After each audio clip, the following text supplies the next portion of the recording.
I'm so glad you brought that up. Thank you, Tyler.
What's up, gang?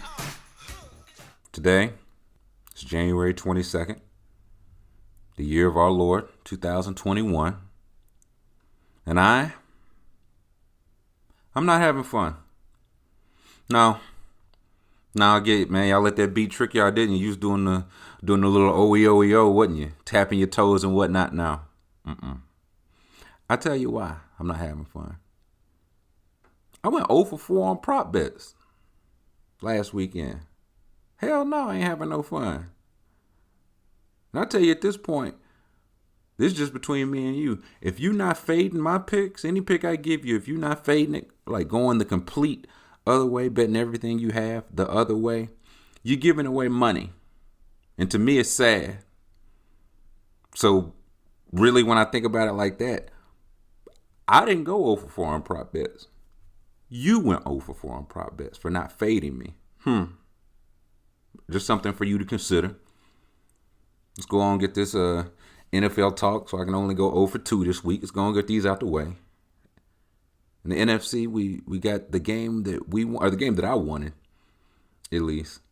We got Tampa Bay Buccaneers going up to Wisconsin to take on the Packers of Green Bay. They're looking to triumph by kicking an oblong ball through a giant H. But I feel like we deserve this. We really do. Like Brady versus Rodgers with the season on the line. Like we never got Kobe versus Bron. We never got, you know what I'm saying, like the two Titans. And outside regular season, but that don't count. And we get it now. We get it's going to be cold weather. And the beauty of this is no matter who loses, we all win, right? If Rodgers lose, it can be, he lost to a 52-year-old Brady. Brady lose, you lost to a 51-year-old Rodgers. So you understand, we're going to laugh either way. Or I'm going to laugh either way. Maybe you'll join me. But I started looking up some of the playoff win stats. I was like, this got to be like two of the more successful like postseason quarterbacks in history. Like Tom Brady is first in playoff wins. Aaron Rodgers is tied for 5th. He's tied with Troy Aikman and Roger Staubach, who might be the same person, as far as I'm concerned. They're tied for 5th with 11 playoff wins. Like this last win Rodgers just got, he broke a tie with Joe Flacco. So there's that. So he's tied for 5th with 11. You know how many playoff wins Tom Brady has? Just guess. I'll give you a second. Just guess. It's 32. The answer is 32. You know who's second? I'll give you a second. Come on. It's Joe Montana. It's Joe Montana. He's second with 16. With this most recent victory, Tom Brady doubled up the second place quarterback with the most playoff wins. And I saw that between Brady's, he got 2 NFC playoff wins this year and 6 Super Bowl wins. That means he's got 8 total playoff wins against the NFC alone. Drew Brees, the old nigga he just beat, also has 8 playoff wins against the NFC. Like if you take Tom Brady and put only his NFC playoff wins, he'd be tied for 8th most of all-time playoff wins, only in the NFC. Understand, he's played in the NFC one season, and it's still going on. If he wins Sunday or Saturday, whatever, like that keeps climbing. He might be the all-time leader in playoff wins in each conference by the time he's done. And, of course, when that comes up, it's always, he had a good team and coach and defense and all that. Well, one, he's not playing them. He's not playing that coach or that defense this week. And two, I feel like we see every game, damn near, every season at least. We see Mitch Trubisky and Jake Delhomme and Andy Dalton, blow playoff games with good running games, good defense, weapons, all that. So to have 32 playoff wins, that's chaos, man. Like, we've seen guys have great games and lose, bad games and win. It really don't matter how you get to it as long as you get to it. Brady's the GOAT, man. It is what it is. But having said that, the pack's still going up if you lose. Listen, fair is fair, and I'm nothing if not consistent. The pack going sky high if either one of these gentlemen lose. But in the meanwhile, I've still been enjoying this Drew Brees pack, man. We've been treating y'all all right. A little strong sometimes. I think it's so wild that Drew Brees is, I don't know if he retires. I feel like we go through this every year. He'll probably do another year. Who cares?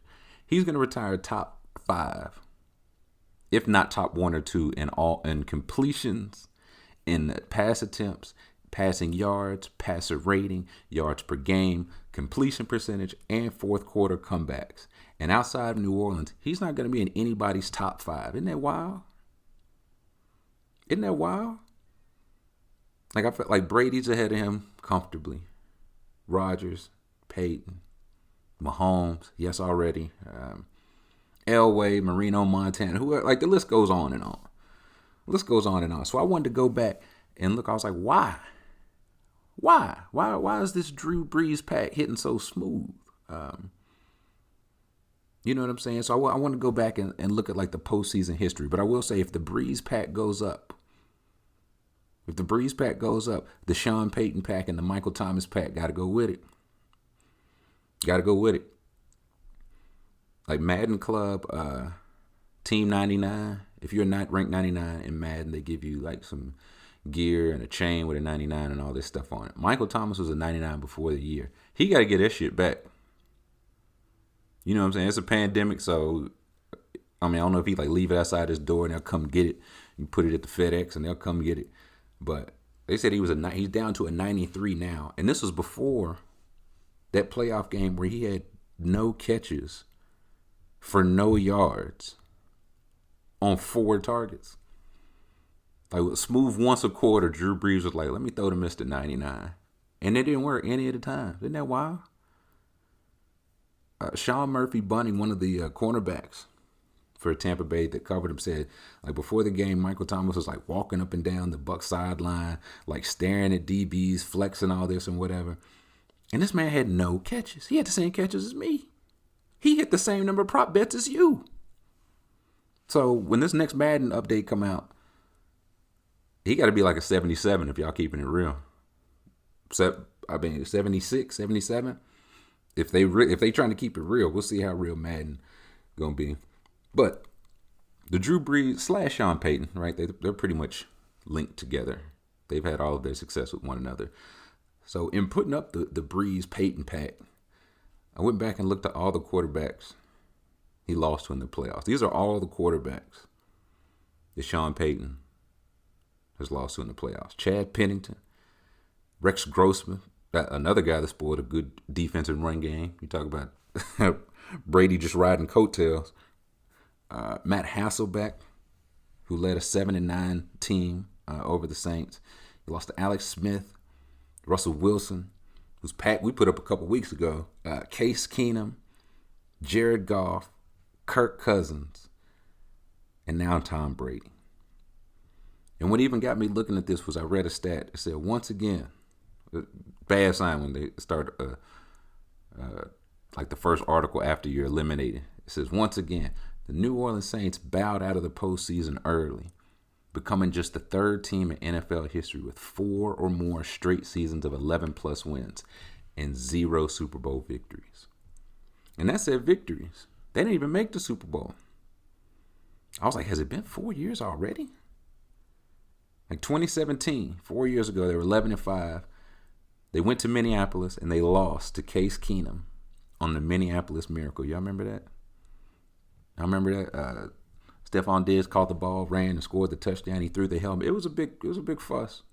That was 4 years ago. 3 years ago, 2018, they went 13-3, lost in New Orleans to the Rams and Jared Goff in overtime. Y'all remember that Nickel Roby-Coleman, the illegal hit non-call? Like he just obliterated the guy and the refs were like, nah, that's fine. Nah, that's perfectly fine. That was 3 years ago. 2 years ago, or I guess last year at this point, they lost to a 6 seed at home in overtime. Again, at home to Kirk Cousins. At home. And this year they lost to a Bucs team at home that they destroyed twice in the regular season. Twice. Tough scene. It's a really tough scene. And I was like, it's really only 4 years? And so then I started going back through like the Saints history. And the 3 previous years, 3 years prior to that, was all those 7 and 9 years. They went 7 and 9, 3 straight years, right after the Bounty Gate. And boy, oh boy, like they lost 2 second-round picks in that. You think they couldn't have helped out that terrible defense in the meanwhile when Drew Brees was putting up them garbage numbers? So then I got wrapped up in Bounty. It didn't start as a deep dive, but it ended as a deep dive. So I got wrapped up in Bounty Gate. So I was looking at that, right? You know about Bounty Gate. But what I didn't know, while Sean Payton was suspended, the Saints had 2 coaches take over coaching duties for him. One was Joe Vitt, and one was Aaron Kromer. This is what came up when I read about Joe Vitt. And I quote, in March 2012, the NFL suspended Vitt for the first 6 games of the 2012 season after it had been found he was complicit in the New Orleans Saints bounty scandal. According to a league statement, Vitt had been assigned to monitor Greg Williams, but failed to tell anyone about the slush fund Williams implemented to pay defensive players for deliberately trying to knock opponents out of games. The league also found that he had helped to cover up the scheme during both of its inquiries to the matter. According to transcripts of the players' appeal hearing, former coordinator Greg Williams, who was under investigation for starting the program, testified that he wanted to end the program after the NFL began investigating, but Vitt overruled him. End quote. So Vitt served his little 6 games. He came back. They went 5-5 under him. And after that, he was out of the NFL, man. It's done for him, right? Wrong. He got hired in 2017 by the Dolphins, by Adam Gase. And what makes that interesting is Adam Gase is his son-in-law. That's interesting to me. His son is a scout for the Saints, and his daughter married Adam Gase, which feels like a bad idea. But he's back in the mix. He's with the Dolphins. Gase went to the Jets. Joe Vitt became outside linebackers coach for the Jets. He's still there. I don't know if the new coach, Salah, will keep him or not, but he'll go where Gase go. You know what I'm saying? It's beautiful to have connects in high places, man. So I was looking at the other coach, right? So the 6 games Vitt was suspended, Aaron Kromer filled in. They went 2-4. Okay. Immediately after that, he became offensive coordinator for the Bears, right? Because I'm again following the tea leaves about Aaron Kromer. And if you recall, he was the one that got in trouble. And again, I'll read, quote, Kromer told the players he should not have spoken outside the Bears family and did so in the heat of emotion. Ian Rappaport reported Sunday that the Bears had a case of buyer's remorse about Jay Cutler. Y'all remember him? Jay Cutler's 7-year, $126 million contract. The Tribune reported, citing 4 sources, that Kromer vehemently denied being the source for that portion of the report, but admitted to being frustrated with Cutler's game management skills. Rappaport reported that Cutler's struggles to check out of bad run plays hurt the team. End quote. This is what the offensive coordinator told reporters. Like, man, the quarterback, man, he ain't picking the right plays, man. The offensive coordinator said these things to the reporters.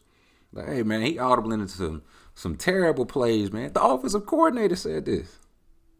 So after that, again, he got fired, or I guess let go or whatever. After that, he becomes the offensive line coach for the Bills. And I found some more about Aaron Cromer. Quote, Buffalo Bills offensive line coach Aaron Cromer was arrested for assault and battery early Sunday morning in Florida. Cromer and his son Zachary got into an altercation with his neighbor's son, a minor, in Inlet Beach. The police report says that Cromer confronted 3 boys over their use of beach chairs left by beach access. Cromer allegedly grabbed their fishing pole and threw it into the water. He then allegedly pushed one of the boys to the ground and punched him in the face before telling the boys to return the chairs. The police report states that Cromer caused bodily harm to the victim's left eye. Cromer allegedly threatened to kill the victim's family if he reported him to the police and returned to his residence, end quote. He got suspended 6 games for that. Literally whooping minors and threatening to kill people. He got suspended 6 games. And what's he up to now? He's currently the offensive line coach and the run game coordinator for the Rams. Right? So both these guys kind of landed on their feet. You know what I mean? I think that's interesting. I think that's kind of interesting. But I digress. We'll jump to the other side before we get into these fadeable bets. Bills, Chiefs, and the AFC. And I'll say, one, salute to the Bills fans for donating to Lamar's charity after he got hurt. If you didn't see that, after Lamar got concussed, they started donating. They're trying to do a thing where they donated $8 for Lamar's jersey number. Some did $17 for Josh Allen. Some combined it and did $25. But they donated it to Blessings in a Backpack, which you can find at blessingsinAbackpack.org. Saw they raised like over $290,000 in 24 hours. And the organization works to feed elementary school children on weekends when they're not in school. So they, like a lot of times when kids aren't in school to eat, they're not eating, right? Their families, like they just don't have that. So some of these, you think about kids in virtual school, some of them might not be getting the meals. And if you are going to school, you might not be getting the meals on the weekend. So that's a great cause. I wanted to salute the Bills fans for that. And again, that's blessingsinthebackpack.org if you're interested in that. But something about the Bills first. I thought y'all was kidding me when y'all said Cole Beasley made the All-Pro team. I thought y'all was pulling my leg, man. Y'all wasn't pulling my leg. And then I was like, okay, he probably made it for like special team. No, he just made it for straight up just wide receiver. He didn't have 1,000 yards. Like a Bears account, like Allen Robinson had more catches, yards, touchdowns, broken tackles, first downs, all that. Amari Cooper, Tyler Lockett, and Keenan Allen all have more catches, yards, and touchdowns. And the justification was the people that voted, I think it was Peter King, old ass, picked like 2 outside receivers and a slot receiver. But I went, like, did they do that for any other position? Like, there's a serious question. Like, did they pick 2 corners and a slot corner? Did they pick like a box safety and a coverage safety? Like, you trying to make like the perfect team? I thought you were just trying to pick the best 3. You know what I mean? But I was gonna talk about Bills Chiefs. We don't. Mahomes is gonna play. We don't know what status he'll be in, and I'm gonna get the game wrong, so there's no point really analyzing that. You know what I'm saying? But I did want to talk about Eric Bieniemy. Right, and that's what like looking up all the old coaches stuff kind of led me to, because now he's getting some interviews. It's I don't know. I guess it's up in the air if he's gonna end up getting a head coaching gig. Eric Bieniemy is the offensive coordinator for the Chiefs, I should say, if anyone's unfamiliar.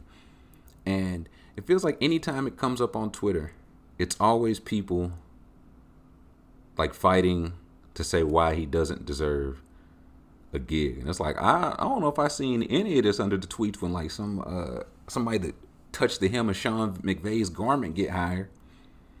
So I wanted to look at the different excuses to Bieniemy, and I wanted to see if they was valid, right? I don't know. I remember him when he played, you know what I'm saying? But I don't know a whole lot about his scheme or whatnot, you know what I'm saying? Like some of the excuses that I saw, like, I mean, and this is from Matt Miller, NFL draft scout. He said, "I've been texting with an NFL source this morning who thinks there's a very strong chance Eric Bieniemy isn't hired for a head coach opportunity this cycle. Cites concerns about Reid's coaching tree and his timing with the Chiefs expected to make another Super Bowl run." I mean, the timing thing, it is what it is. Like, they're interviewing coaches now, and if it's like we can't get the coach we want because he's still trying to win a Super Bowl, you probably don't deserve him as a coach. So then I looked at the Andy Reid coaching tree. The Andy Reid coaching tree has produced Jim Harbaugh and Doug Peterson, two guys that have won Super Bowls.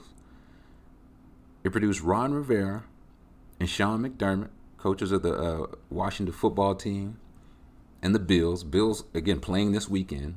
Rivera won his division this year. It produced Matt Nagy, who won a Coach of the Year and has made playoffs 2 or 3 years with Mitch Trubisky. It produced Leslie Frazier, who's assistant head coach and defensive coordinator for the Bills. Again, they're in the conference championship. And Leslie Frazier's been getting some interviews. And it produced some other, like Steve Spagnuolo, Pat Shurmur, I think 1 or 2 other guys that have gotten a head coach chance or chances. Like, that's a pretty good level of success. Like, what does, like, I'm willing to strike that one out, right? Is it Andy Reid's coaching tree? Right? Because if you're saying, like, Eric Bieniemy's not doing anything, did all those guys, like, especially the offensive one, did they not do anything either? So then I heard they said Eric Bieniemy was a poor interview. They say he gets into these, meetings with the owners or general managers, whoever, and he's a bad interview. And I'm like, isn't that kind of the point, that the interviewing system is flawed, right? It keeps leading to candidates that look a certain way. They look the same way, whether they've had success or not, whether they've been under a coaching tree or not. So, like, that's kind of the point, right? Like, any interview system that led to Adam Gase getting not 1, but 2 jobs, one of which he had full control of player personnel. Actually, I think he might have had it at both. If that's the interviewing system, it need to be torn down. Ripped from the studs, man.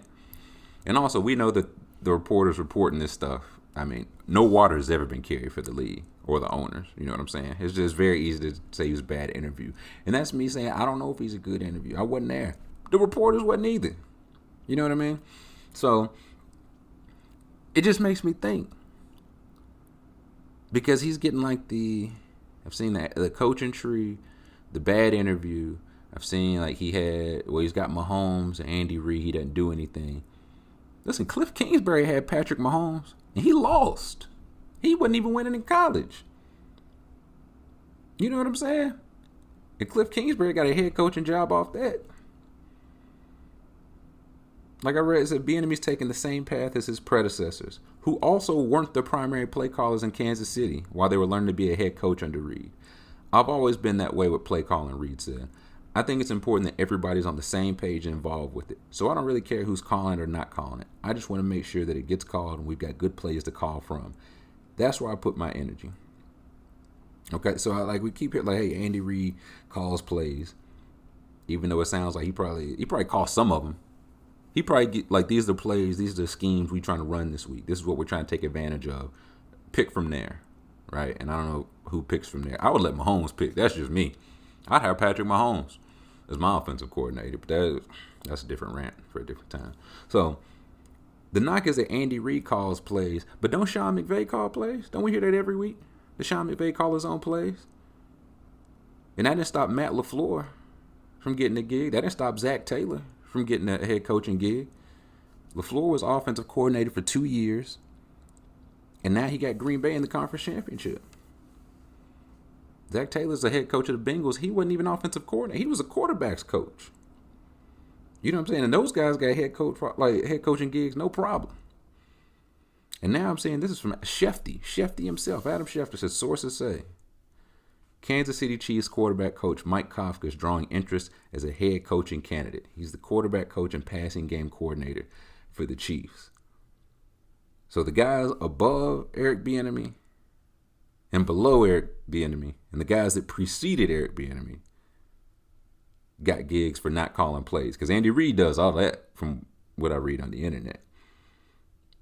And now they about to get the damn quarterback coach a gig, man. Hey, I can't call it, man. I cannot call it. And it's like it's a different sport, of course. But like Steve Nash got a head coaching gig, like for player development with Kevin Durant. You know what I'm saying? Is it a bad thing that a guy knows how to work with a star and around a star? Because we saw what happened, like Aaron Rodgers and Mike McCarthy. You see what happened. You see you hit a ceiling every single year if your star and your head coach or play caller, whatever, is not on the same page. So that excuse seemed like bunk. So then it was like, is it his past? He's got a past. He's had some arrests and all that. So I said, okay, let me look at the past.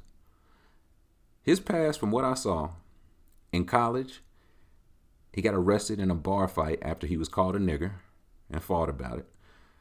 And that was the thing I had to search to find, because a lot of people were like, hey, he was arrested in college for a bar fight. And if you don't mention the part that he got called a nigger and then fought about it, that feels like dishonest reporting, right?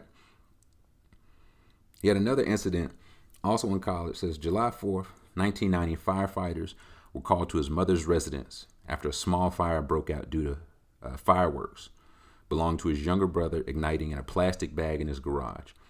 Firefighters, so a lot of F's in that thing. Firefighters attempted to breach the garage wall, thinking it was an electrical fire, and Bieniemy attempted to stop them from doing so. Since the fire was next to the wall, they thought it was electrical.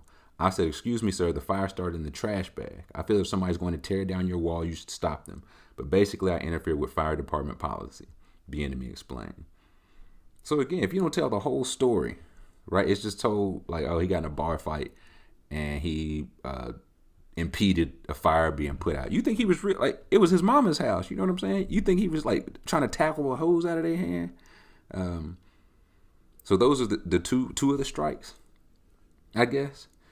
He's had DUIs. He's had like his license suspended for driving violations. And again, me like researching this was not like, I'm not doing it to justify any of it. I just wanted to know what it was. I kept hearing that he's got a past history. Okay, what that mean? You know what I'm saying? What does that mean? He had an incident, and this one's bad. Yeah, this one's bad. It said Bieniemy, I think this was also in college, with 5 friends in a parking lot when they allegedly approached a lot attendant from behind and grabbed her by the neck. The victim told police the contact was not painful, but it startled her. She also stated that the man who grabbed her said something about a bunch of black males all at once being her worst nightmare, according to the report. The victim said victim told the police, the group of men then dropped their pants, began urinating nearby. She contacted another attendant who began to follow the group.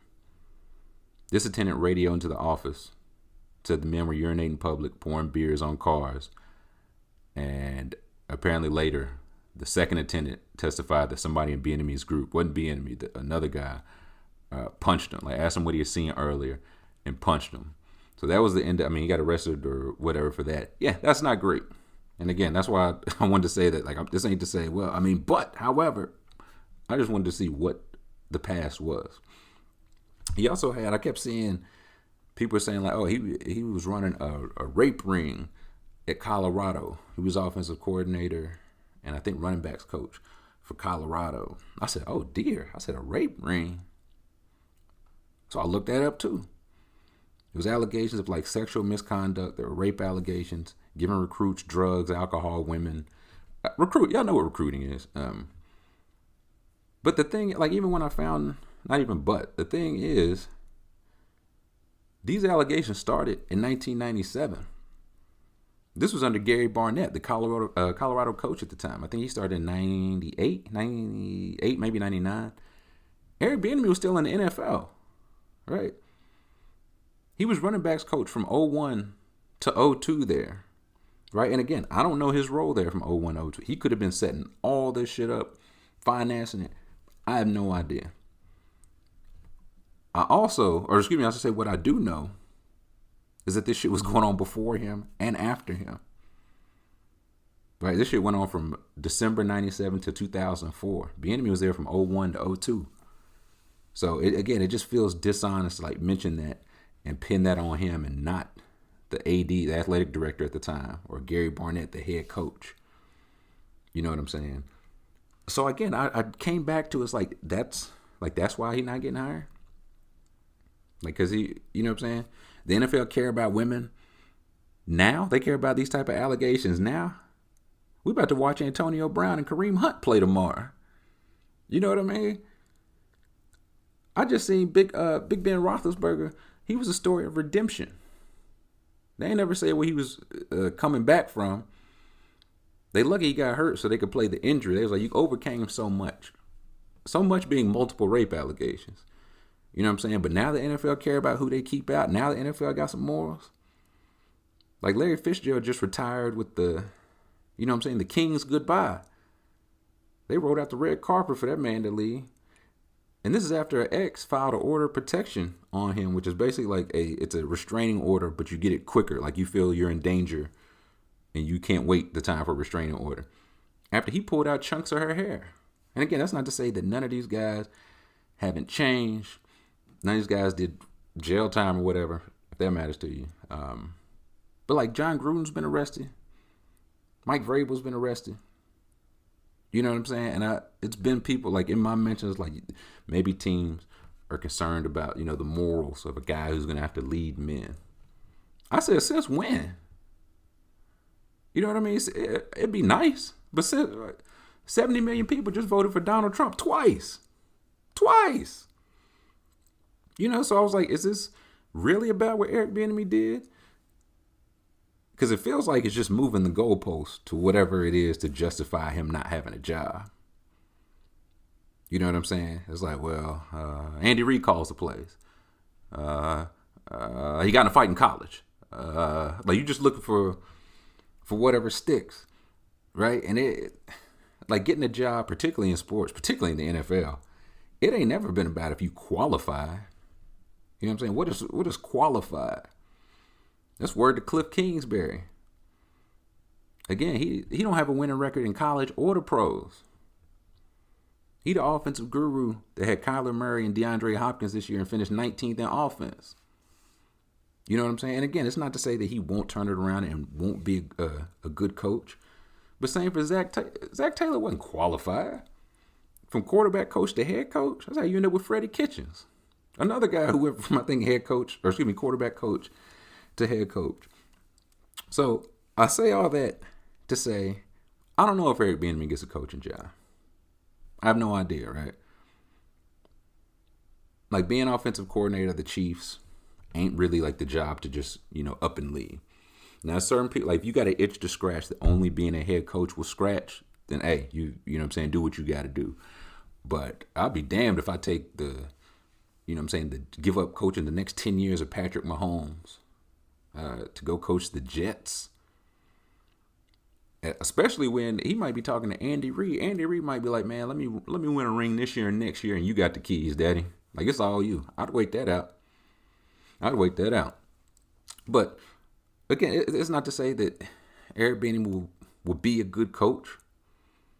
I don't know. Nobody knows, right? Nobody knows if any of these people are going to be a good coach. But I do think that he deserves a chance to, you know what I'm saying, sink or swim the same way as everybody else who's benefited from working under a great coach or had past errors or XYZ, whatever it may be. And he hadn't gotten it yet. And it feels like it's only a thing like that when it comes to black coaches or black coaching candidates, right? Like the flaws that got overlooked for everybody else get pinned on them on some, because they got it wrong before. They're supposed to hire bad guys. Listen, that ain't for me to say. But if we're looking at the history of what they've done and are still doing, you can't tell me he don't deserve at least a chance. So, anyways, yet I digress. I got two terrible prop bets for you from each game. A little something. I'm giving you a straight bet and a little action on the side. All right. So Tampa Bay at Green Bay. The lines I'm seeing right now is Green Bay by 3.5. So if you take that to be true, then you want to put something on that. And Packers to win by between 1 and 6 points. Now that's plus 240. That's plus 240. Okay? The prop bet I'm giving you is this. Okay? Aaron Rodgers threw 36 passes last week. Devontae Adams, Allen Lazard, Marquez Valdez Scantling got 26 of those 36 targets. right? So you think they get him again. No, wrong. That's what they want you to think. Give me Robert Tonyan, the tight end, to score a touchdown along with the Packers win. Plus 240. Like, he only got 4 targets last week, but he caught all 4. And he's second in the regular season on their team in touchdown catches. So if you like the Packers, which I do in this game, it's basically a triple down. Like Green Bay 3.5. Packers to win by between 1 and 6 because Vegas knows. They always know. That's plus 240. And then Robert Tonyan to win and the Packers, or excuse me, Robert Tonyan to score and the Packers win. That's also plus 240, right? Fade those and get you a little lunch money this week. You know what I mean? Second game, Buffalo at KC. I saw KC minus 3 points, which basically means they've got it about even, which kind of tells me they don't know what Mahomes is doing. I would just be very surprised. One, if he doesn't play, you're not going to find out until like the last moment they can release it. They're not going to give the Bills nothing. But I think he'll ultimately play. So I like KC in the 3 points. I will say, first bet, total points for the game, give me under 47 points. That's plus 210, right? For the year, the Bills average 45 points, like combined, and they're like them and their opponent average 45 points. Kansas City averages 47. Regular season they played, it was the Chiefs won 26-17. That's 43 total points. This time it's the playoffs, cold weather. Mahomes gonna be a little woozy or neck injury, whatever he got. Wink, wink. So give me the under 47 points. That's plus 210. And give me Tyrann Mathieu to get an interception. That's like regardless of the win or loss. I just like him to get an interception. Plus 275. He one of the big. I feel like he show up in every single big game. And one of these last drives, either the half or the game, close personal friend, my boy Josh Allen, he gonna put one up for grabs. He put a couple up for grabs last week, threw a couple long, and I feel like those are the type that Honey Badger usually come up with. Do you even go by Honey Badger no more? I think he's just Tyrann now. So give me Tyrann to get an interception. That's plus 275. Fade both of those and get your mama a mink coat. Switching gears here a little bit, boy. The Brooklyn Nets took one on the chin the other night, didn't they? Good grief, the Cavs put them boys in a box. It was the first Kyrie, Harden, and Durant game. And they played on the road, and it went to double overtime with the Cavs, who have the 30th ranked offense in the league, man. Kevin Durant had 38, Kyrie had 37, Harden had a 20-point, I think he had 21, and then had a triple-double. And none of it mattered because they ain't have shit for Colin Sexton. That's wild. That's unbelievable. And again, I was watching Kentucky lose, which we'll get to later. So I didn't see the game. I caught a little bit of like double overtime. But I looked at the box score and I saw Bruce Brown played 7 minutes. Like, did he get hurt? And which 7 minutes were these? Because Colin Sexton scored 20 straight points down the stretch. Y'all couldn't have used Bruce Brown a bit. Like Luwawu Cabarrot, he played 12 minutes. And Jeff Green played 45. And it wasn't even, I guess, like his numbers looked okay, I guess. But is this the work of Steve Nash? And that ain't the TLC is, you know what I'm saying, Bruce Bowen. But when this man is lighting you on fire, boy, you got to try something. I seen them highlights. He was calling Durant's number. He said, yeah, you bring that Achilles here, old man. Are they bringing Joe off the bench to play 45 minutes? Like the guys that played 40-plus minutes in that game were KD, Jeff Green, Joe Harris, Durant, Kyrie, and James Harden. I can't believe those 5 guys gave up 147 points. Can you believe that? The defensive stalwarts I just listed there. Like, ultimately, I do think the Nets are going to, like, be all right. I think is there enough shots to go around? I don't, that's never really bothered me or been like a concern of mine for this team. Like, the Nets, they got the 4th ranked offense. They play at the 5th pace. And this was before, I think they were 5th before they even got him. Maybe they bump it up now that they got Harden. They take 87 shots a game as a team. And as of right now, Kyrie's at 21. KD's at 20, and Harden in his 3 games there, he's at 19, right? So I really do think there's plenty of ball to go around. Like losing LeVert, Allen, Prince, and Dinwiddie really. Like that was 28 shots a game. DeAndre Jordan, he need 4 shots a game because they all dunks anyway. Joe getting all open threes, and TLC, Landry Shamet, Bruce Brown, whoever getting open threes. So I don't. Yeah, the only one ball thing that never really made too much sense to me. Like guys, like having multiple guys do the same thing isn't bad unless they're elite at it. You know what I mean?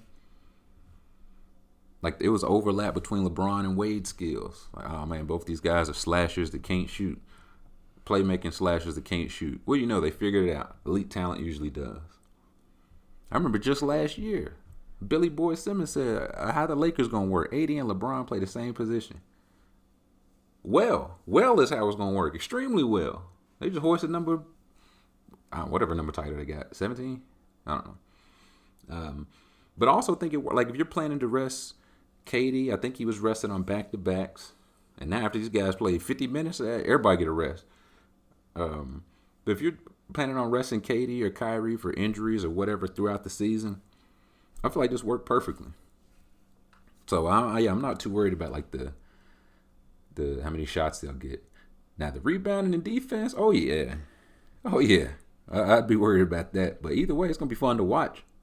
I don't have to grab the rebounds. It's none of my business. I think they're 19th in offensive rebound, 26th in defensive rebound, 22nd in defense after this game.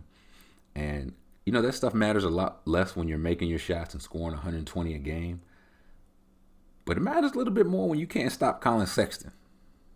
You know what I mean? That's not to take away from – I think he's at 26, 27 a game. He's gotten consistently better by the season. Like he's legit. His shot making is legit.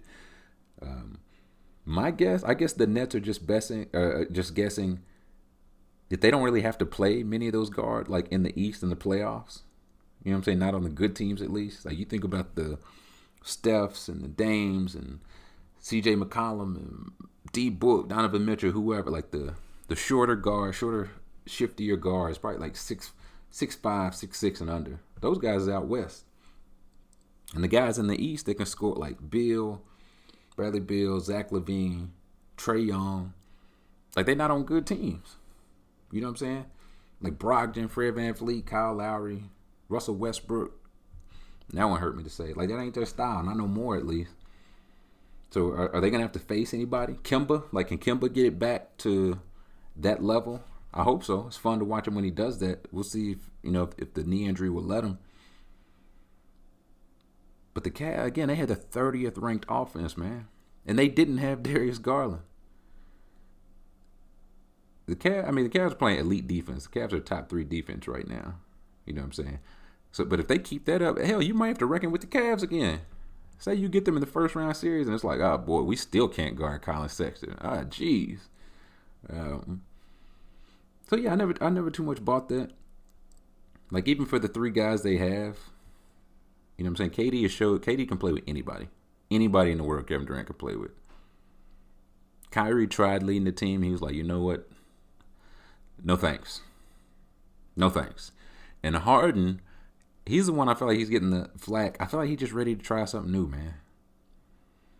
I feel like he's just ready to. He's like I tried my way and it didn't work. I got the blame.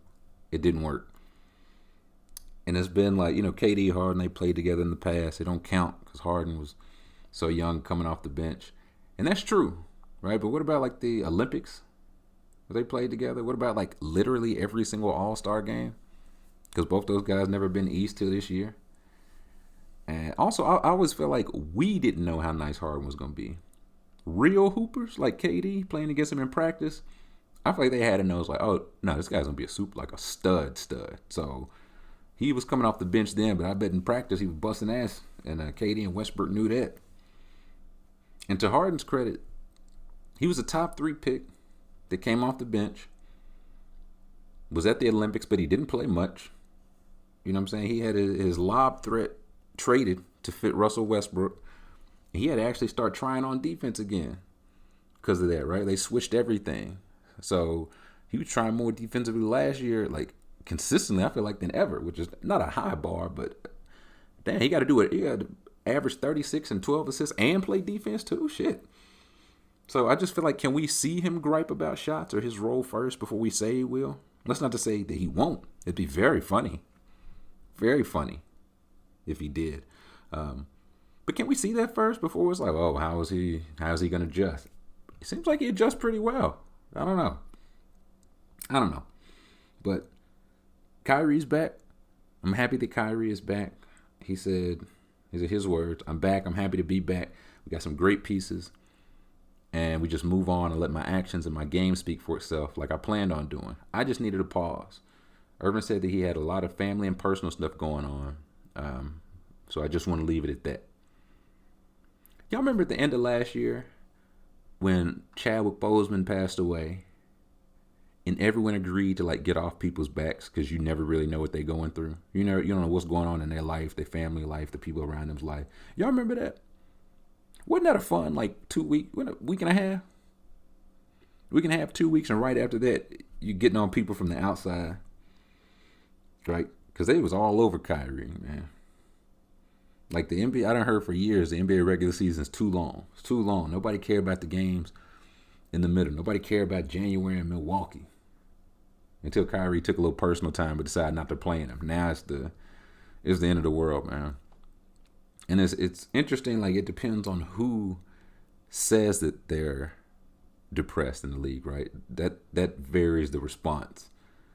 Like DeMar DeRozan and Kevin Love speak out about it, and it's like, yeah, no, support, all love. These guys are human beings too. And then Kyrie or Paul George speak out, and the responses have been different. I'll just say, just different. Like Kevin Porter Jr., off topic a little bit, but y'all used to that. Like Kevin Porter Jr., if you remember in October, he was posting stuff like suicidal ideation stuff on like social media in October. He had a drugs and gun charge. He just beat it, but it turned into jokes. It was like, found out he got his locker taken, and he threw food, and now he's gonna get traded. Now that stuff is funny. Him throwing food, that's very funny.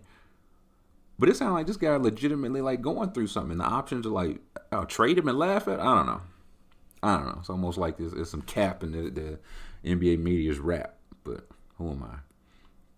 But back to Kyrie. I would like to give a shout out to him. I saw like just over the past couple months, I saw he's donated over $300,000 to Feeding America and had a company. I don't know if it's a company he's sponsored with. They matched another $200,000. He combined to help start an organization that provided. Last time I saw it was over 250,000 meals to people in the New York area that are having trouble, putting food on the table, especially during the pandemic. Saw he donated 2 truckloads of food and thousands of masks, like N95, the good mask, the bad bitch mask. To the Standing Rock Sioux Reservation. It was the tribe that his mother was a part of when she was a child. He paid $1.5 million of the WNBA players' salaries who opted out of the bubble. And recently it came out, like he purchased or helped purchase a home for George Floyd's family. And so I asked, this is what we wanted, right? Didn't we want an athlete who don't just spout cliches in interviews? Like somebody who actually says something, versus just going on autopilot. Then we want an athlete who talks the talk and walks the walk in helping their community. Like it's not just lip service or doing it on the gram or patting himself on the back. I feel like a lot of this stuff came out. It wasn't because Kyrie. It came out he was asked about it, but he didn't. Other people said it first. Didn't we want celebrities or athletes, people who are willing to be human? And admit that they need time off or that they're not feeling well. They need to take a couple personal days. Isn't that what we wanted? And you see how you're getting treated, right? So you just think of that the next time people giving vanilla answers in response to media questions. This man being vilified because he said the earth was flat over a joke like that, relatively harmless. Now, if he was anti-vaccine out here, well, but the earth being flat, who cares, dog? Who really cared? But yet I digress. No, he's a bad guy because he said those things. He shouldn't have given all this money because he's still a bad guy. Did you see what he did to the Celtics? He took a couple days off during the pandemic. Yeah, fuck Kyrie Irving. All my friends hate Kyrie Irving. Did I get that right? Is that what we say when we ask for an athlete to do these things and they actually do it? We yell at him? Is that how this goes? I think that's how this goes. One more NBA thing, then we'll get to a question, maybe two.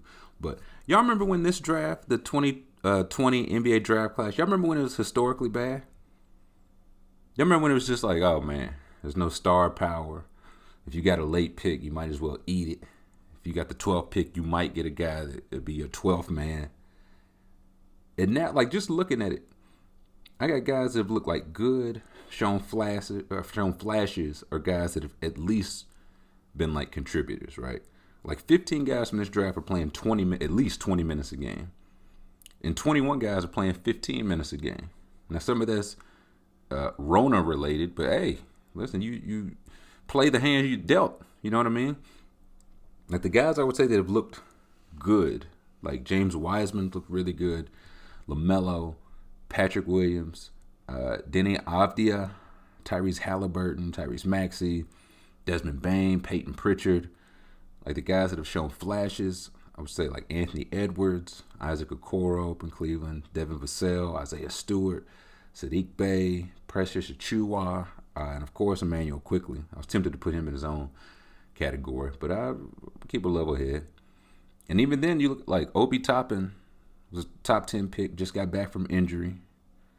Like Cole Anthony, I know the Magic are on a bit of a skid, but Cole Anthony is just thrown into the starting role for a team, and they're still in the playoff mix. Like Isaiah Joe up in Philly, Xavier Tillman in Memphis.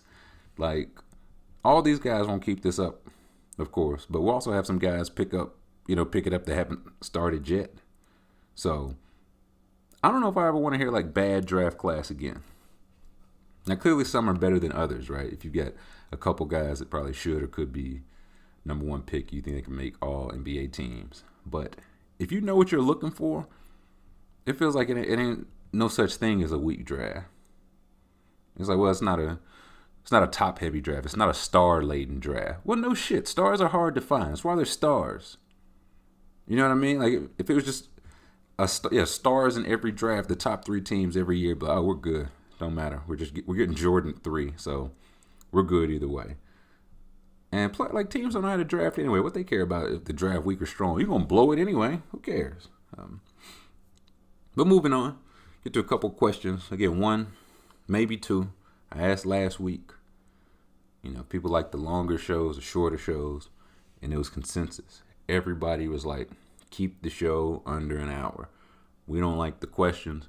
We don't even too much like the part where you talk about the things you want to talk about. So I say, okay, one, maybe two questions. Also, another question I've been getting. People want to know how to ask questions for the show. The easiest way is if you're into the Discord. And if you're not in the Discord, get in the Discord. Why are you not in the Discord, man? But if you're in the Discord, there's a Fun Report channel. It's just easiest for me to like see them scroll there, like take all those and then answer them, than having like some people will ask a question like on Twitter or here or there. So if you're trying to ask a question for the Fun Report, go to the Fun Report channel in the Discord. First question. Jeannie, who's a John King stan, says he wants to expand on the Garden of Heroes deep dive. If you were to enact a massive garden of statues of your heroes with seemingly no criteria to decide what constitutes a hero, give the people a list of your 20 to 30 most random and unconnected heroes you want statues for in a big ass garden. And this came from one of the things Trump did. I don't know where it came from. He went like a statue, or a garden of statues with like 800,000 statues in it. I don't really need that many. He's just in no order. Like I gotta have my parents in there. Like probably my grandparents, my grandmothers at the very least. Malcolm X, Martin Luther King, Coretta Scott King, Reverend Fred Shuttlesworth, Harriet Tubman, Stevie Wonder, Nate Dogg. I want Nate Dogg in there. Flojo, Florence Griffith Joyner, and the nails on the statue, they're going to be like changeable, right? I'm going to have somebody come out and change the nail because you know Flojo kept the nails sharp.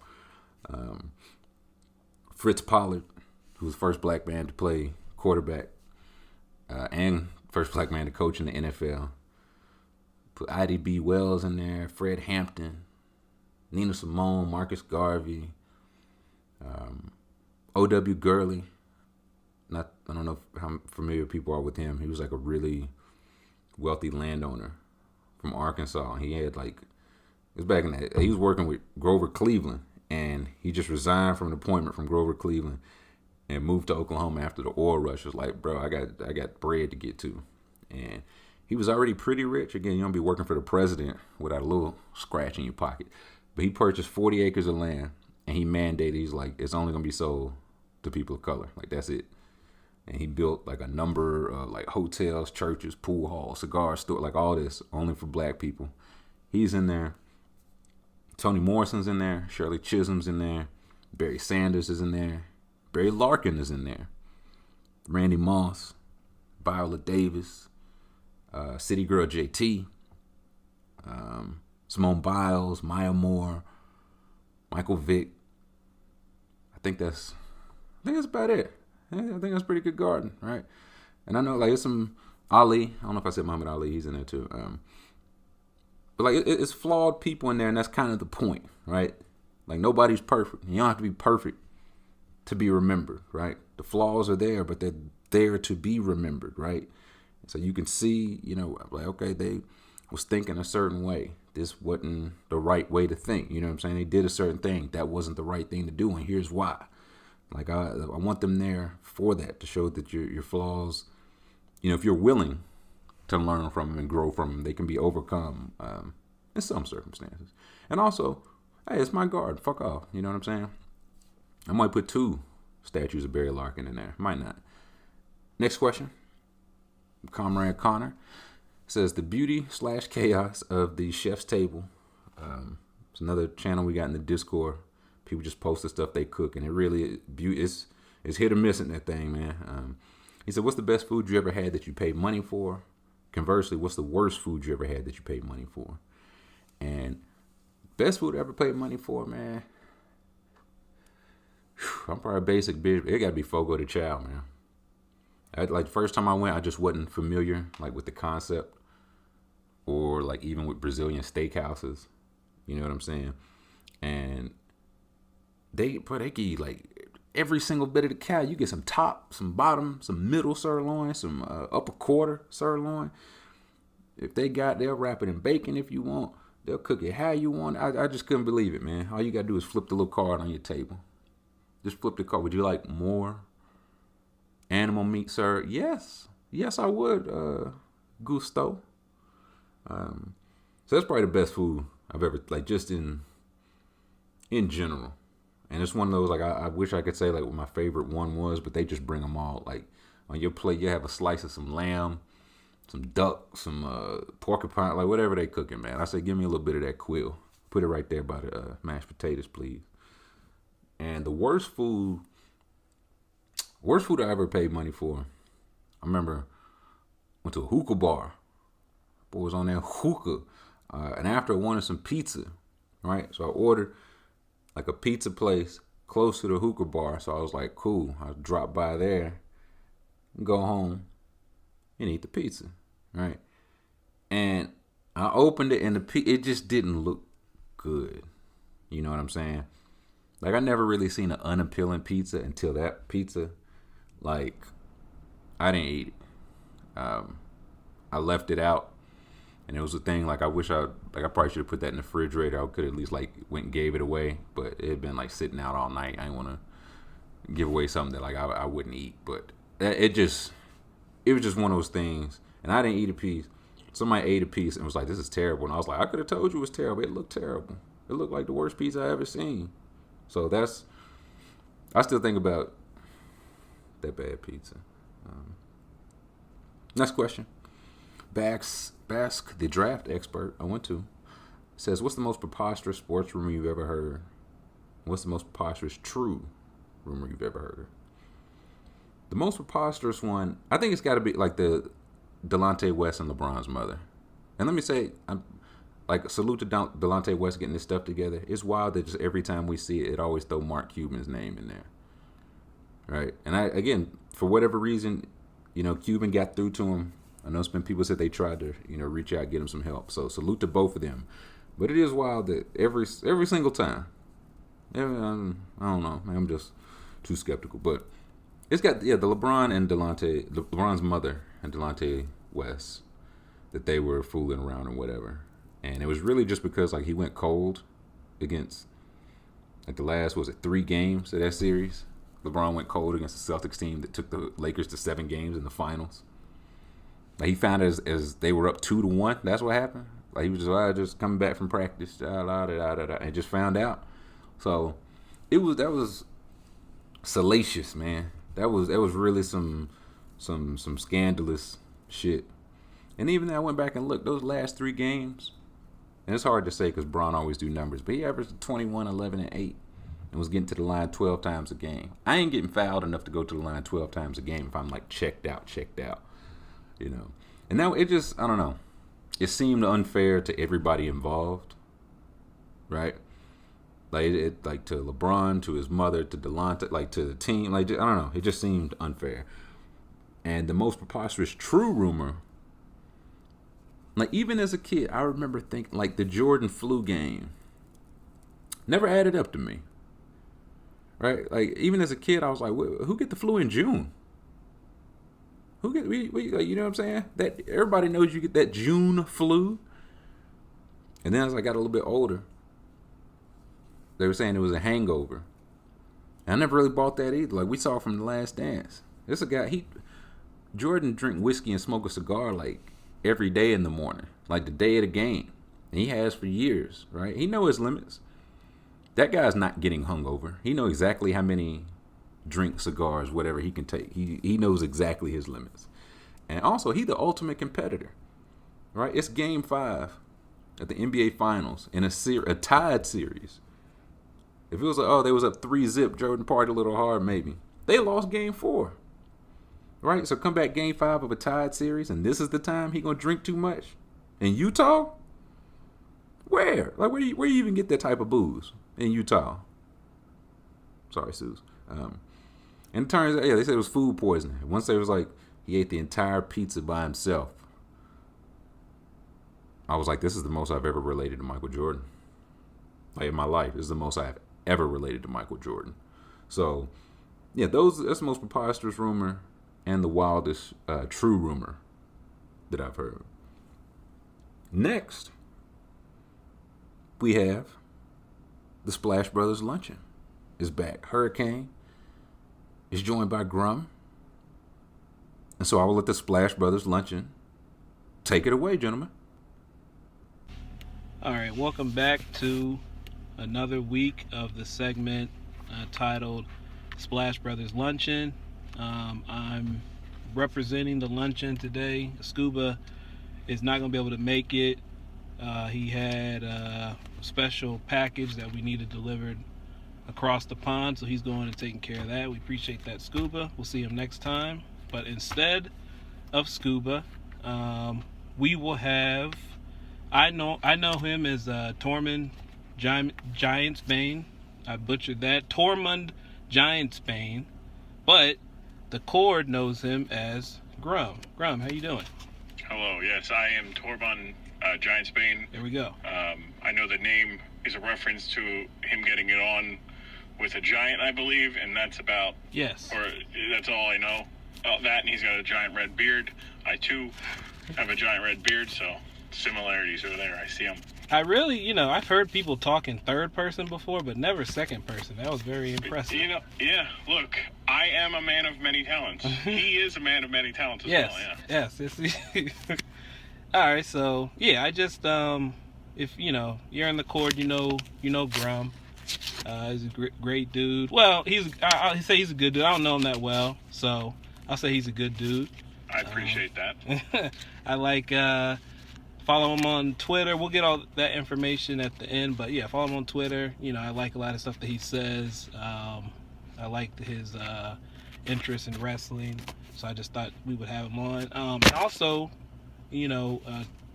Tormund, you have a Twitch. Would you like to talk to the people about, or just like whatever? Would you like to talk to them about that, your Twitch and your Sure. YouTube page? I stream several days, multiple times a week per my alter ego Macho Grum. Multiple times a week, yeah. There you go. But I'm on Twitch, twitch.tv/tgrum. It's TGRUMM. I do a wide variety of games. I do some RPGs. My bag, so to speak, is doing like improvisational role play. Mm-hmm. So like doing like Grand Theft Auto role play, or just goofing off. It doesn't matter. It doesn't have to be Grand Theft Auto. It could be literally any game, and I will just completely rewrite what the game's supposed to be, because I'll get bored sometimes. I'm like, the story's not going great. Well, I'm not this hero now. Now I am a 14-year-old child named Gerald. My name's Gerald. Hi, nice to meet you. And so what am I doing here? Why am I doing this? I just want to get a cookie. That's right, it. You make me jump through hoops to get a cookie. It's whatever. Hey man, the way I see it, you bought the game. You can do whatever the fuck you want. Exactly. So legally speaking, that is 100% true. Yeah. One thing though that I noticed about, and that future subscribers can look forward to if they subscribe to T Grum on Twitch, you get sub-exclusive emotes, or emotes, however that's pronounced, custom wrestler, Discord role and section for subs only, future incentives as access to community game servers. So, check them out. I mean, it's a good, you throw some money, throw a coin to your Witcher. I haven't watched that series, so I just know the song. You would think like, oh, you stream it. I've never played the game either. But yeah, there's things to it. You don't let that washed up take jockey Tyler, tell you different. Yeah. Also, I got some public information about you, Grum. Oh boy. That I think the pod would, or the Cord and the pod listeners would like to know. You're based out of Philadelphia. Is that true? Yes. I was like, you have personal information. Oh boy. Yeah, no, that's I'm based out of Philadelphia. Avid Sixers fan. There we go. That's sorry to hear that. Yeah. Pro process. Okay. I am I'm trying to get away from the Eagles. Okay. I got the Super Bowl. Yeah. They can never top that first Super Bowl. You always remember your first. Yeah. So that's what they say. I'm trying to quit them. I'm getting, every, if it wasn't for the pandemic we're in, October, I probably would have dropped them and be like, all right, let's go Sixers, just because it's something.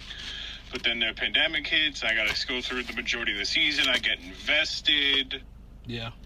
So I got and then you. The other two sports are the other two sports. Yeah, I'm a reformed Cowboys fan. I used to be I was the worst, but I stopped watching a couple years ago. But when I saw that there's a chance that they might get Deshaun Watson, I'm like, if they get him, I may just have to, I may have to bring that side of me back out, get me a Des Bryant jersey. And so, I understand it's difficult to fully get off that narcotic. Mm-hmm. Yeah, especially when it gave you that, you wouldn't know. What do you mean? I wouldn't know what? You don't know. A playoff win, let alone. Hey. I was 4 years old when we won our last Super Bowl. 4 or 5. Yes, I remember it. When everybody remembers when they were 4 hey man, years old. I remember because I was in love with football at that age. All right, I was very fast. Yeah, so I wanted to be Emmitt Smith. So don't even, You wanted to be Emmitt Smith? Yes, I did. Yeah. I mean, again, you're a Cowboys fan. Your choices were Troy Aikman. No. Michael Irvin. Maybe. We shouldn't even let's save that for another, because we got some more. Because if I hear Michael Irvin's name, let's just move it on. Let's see, your birthday is coming up soon, so that makes you an Aquarius. Could you talk about that for us, buddy? Let me tell you something about Aquarius. Uh-huh. I think I think I speak for all my Aquarius brethren when I say we don't give a fuck about the zodiac sign, like, at all. Like, if they're like, even the I feel like even the Aquariuses who are into like the zodiac signs and astrology and shit like that, yeah, they don't really care. I mean, like, why would you? Because it's all like negative. Like, nobody likes Aquariuses, so it's like negative. I mean, stuff. like, whoa. Okay, first off, hey man, this is the internet. Don't get mad at me. But let's just say that there is sometimes some positive stuff. Like, hey, like, you're level-headed about things. That's the spin zone that I put on it. Michael Jordan, known level-headed. Yeah. You're stubborn. I like to think I'm level-headed. All right, I like to think I approach everything this little level-head. You know. Okay. I mean. But you know, I've never really met anybody who was into astrology that was an Aquarius. Yeah. Like, really, like, Scorpios, Leos, Yep. fucking Geminis, like, they're deep in it. They're like, yeah, this is my entire identity. And Aquarius are just like, yeah, cool. I mean, because that would be like, you don't meet too many, well, now you do, I guess, but, you know, you didn't used to meet too many loud Browns fans. You know, who wants to, you know, be proud of that? Yeah. You know, so I understand. It's okay. I feel hurt. I just got compared my entire. See, again, you got Jordan. Just Jordan's an Aquarius, I think. Yeah. Like, here's the thing, right? So I, for the longest time, thought Sagittarius was like at the end of December. Yeah. And I had a bunch of friends who had birthdays in like the last week. Mm-hmm. And I'm like, oh, cool. Like, you're all Sagittariuses, and like the one's like, no.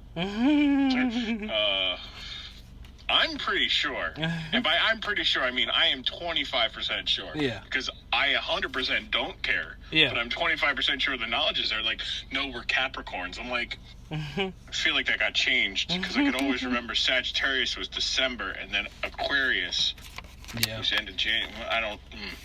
Yeah, no, I got you. I never, like... It's more funny to, like... you know, throw around, but I mean, and people who, you know, live their life by it, you know, more power to them. But yeah, I was told one day by a girl, of course, that I was a Scorpio. She said, oh, read this, and I read it. I was like, huh, okay, this is interesting. But yeah, I Scorpios are the best. I know that much. That's all I know. That's what I read. I feel like it's just kind of like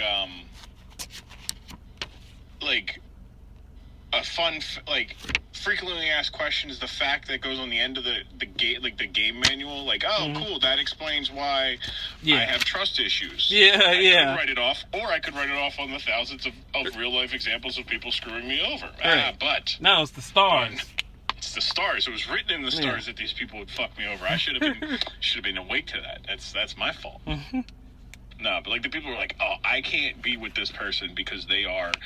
You know, they're a Leo and I'm a Capricorn, and I'm just like, that's. So you're like, this might you can't beg, like you're out here, you know, wanting, you know, somebody to hold your hand at night, like, and you're sitting here cutting off people, like you see me in the court.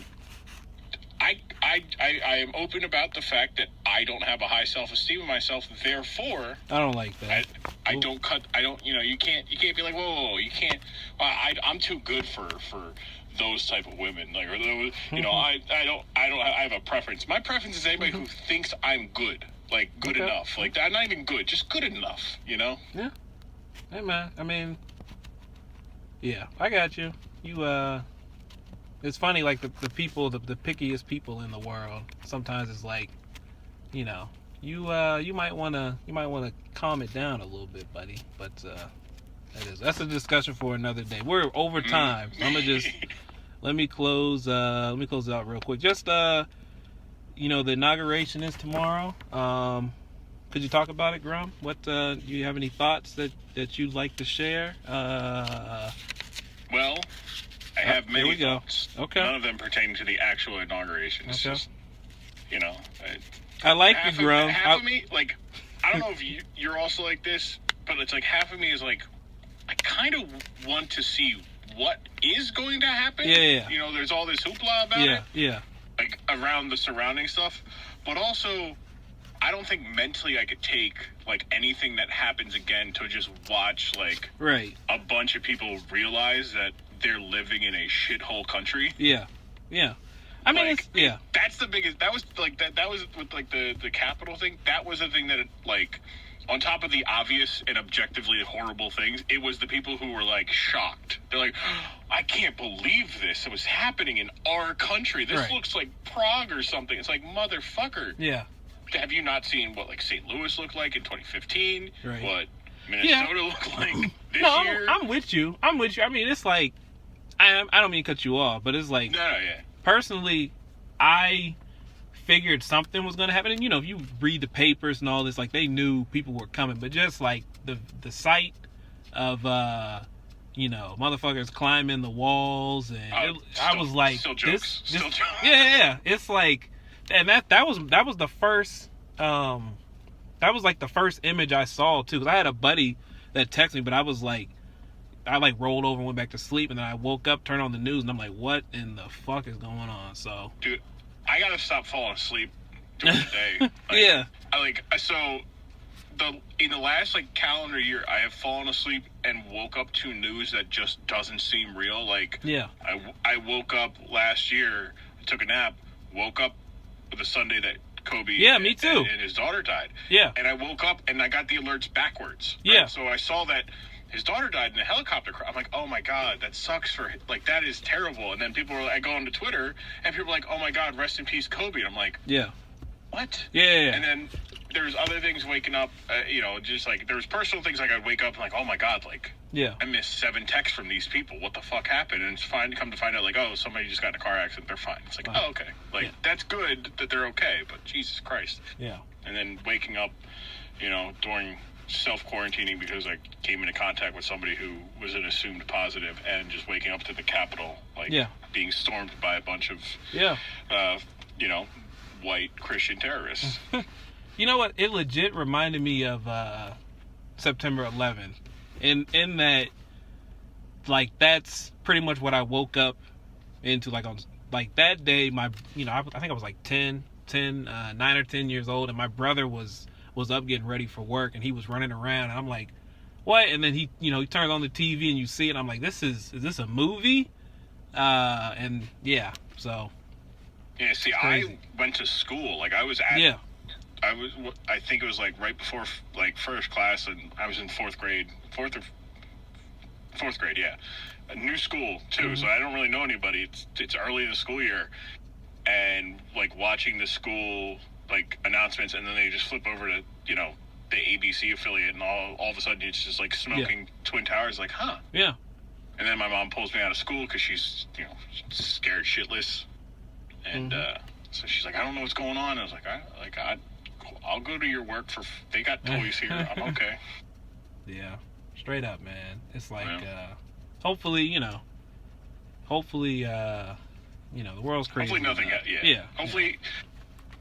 Hopefully it's the deconstruction phase is like almost done. I don't think it's entirely done, but like maybe we can, like, you know, I don't know. Yeah. Do some radical shit stuffs, you know. Yeah.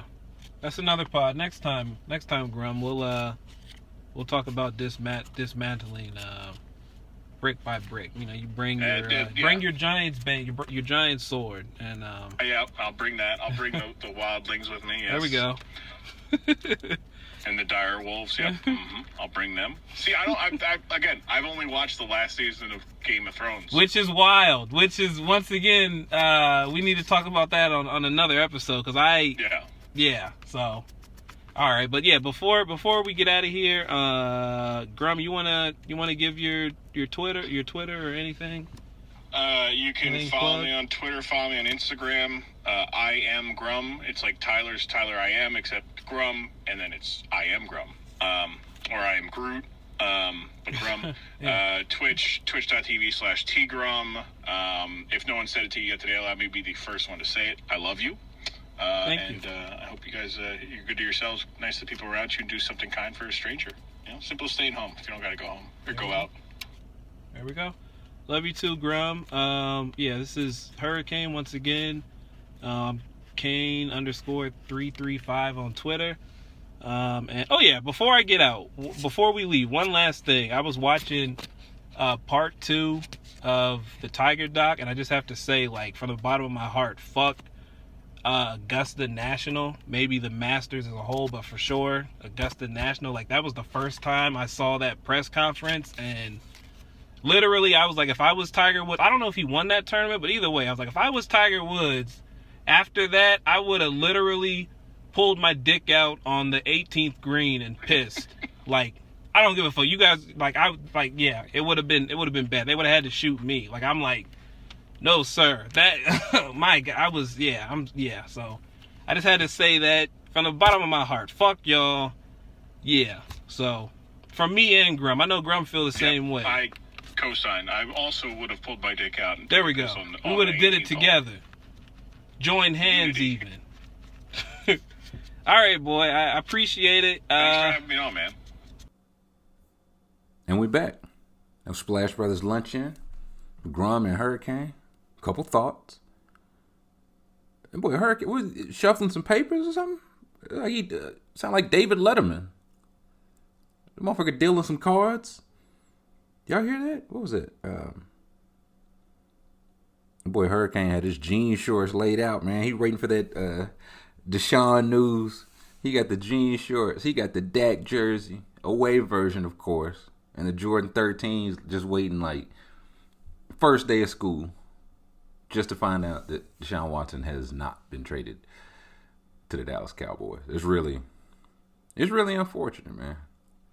It's really unfortunate. Like the horoscope shit, I feel like nobody really cares. You'd be like, man, I don't care about that stuff. That stuff don't matter. Till somebody reads you one about yours and they say something like unfavorable. It's like you say you a bad guy and you broke and you don't have no money and you stupid. And I'll be like, you said I was stupid. Man, I don't give a fuck about it. I mean, I don't read that shit no way. You said I was stupid. But just know that going forward, you just gotta, like somebody asked for your sign the first time, just lie. You know what I mean? Just lie. Just tell her a different sign. She gonna do your birth chart, look it up. And then you be like, oh, I said April, man. I meant September. I don't know why I said April, man. I meant September. It threw off the whole chart. So, yeah, you just get a little lie in there. There's talking about self-esteem. I gotta say, the thing I've learned, it's such a thin line between not enough self-esteem and too much self-esteem. Right? I feel like similar outcomes because it's like you think something's gonna go a certain way no matter what, right? Like the guy with the most self-esteem in the world gonna walk up to Rihanna and ask her out, whatever. Because no matter what happened, he can come out of it like, hey man, I'm still that nigga. You know what I'm saying? That don't bother me now. And the guy with the lowest self-esteem is going up to her like, hey, what I gotta lose? She gonna say no. She gonna say no anyway. I'm stupid. I'm a big, stupid, dumb face, right? So it's a thin line, really thin line in between those two. Like the Capitol stuff, that shit was funny, man. Grum was talking, he was like, yeah, they stormed the Capitol. Like I ain't see that beard up there, boy. I seen a red beard under a hoodie trying to steal a picture of Millard Fillmore.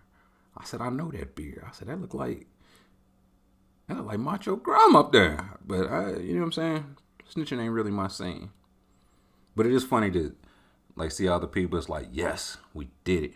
We voted racism out. It's like, y'all think racism was in office from 2016 to 2020? It just like Braun in Miami. Racism was just here for like 4 years, and then it just went back from whence it came. Okay, how about that?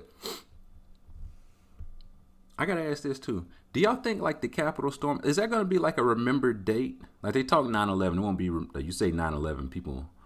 I mean, either talking a terrible holiday or the Porsche. But I don't even know the date. I think it was January 6th, right? Are people gonna be like, oh yeah, you remember 1/6? You know, I just wonder, is that gonna be like a date of infamy? Again, much less infamy than 9/11. But is that gonna? I wonder if that's gonna be a thing. Like we're gonna start seeing the tweets 1 year ago, 2 years ago, and then you start seeing them multiple times a year. June, it'd be like 4 years ago to this day they stormed the Capitol in January. I had some more stuff to say, but then Grum said he only watched the last season of Game of Thrones, and that really pissed me off. That really threw the train off track. That's like, yeah, you Michael Jordan fan? Yeah, man, loved him with the Wizards. I said, the Wizards? You only watched him with the Wizards? Yeah. You didn't watch none of the good stuff? No. Huh.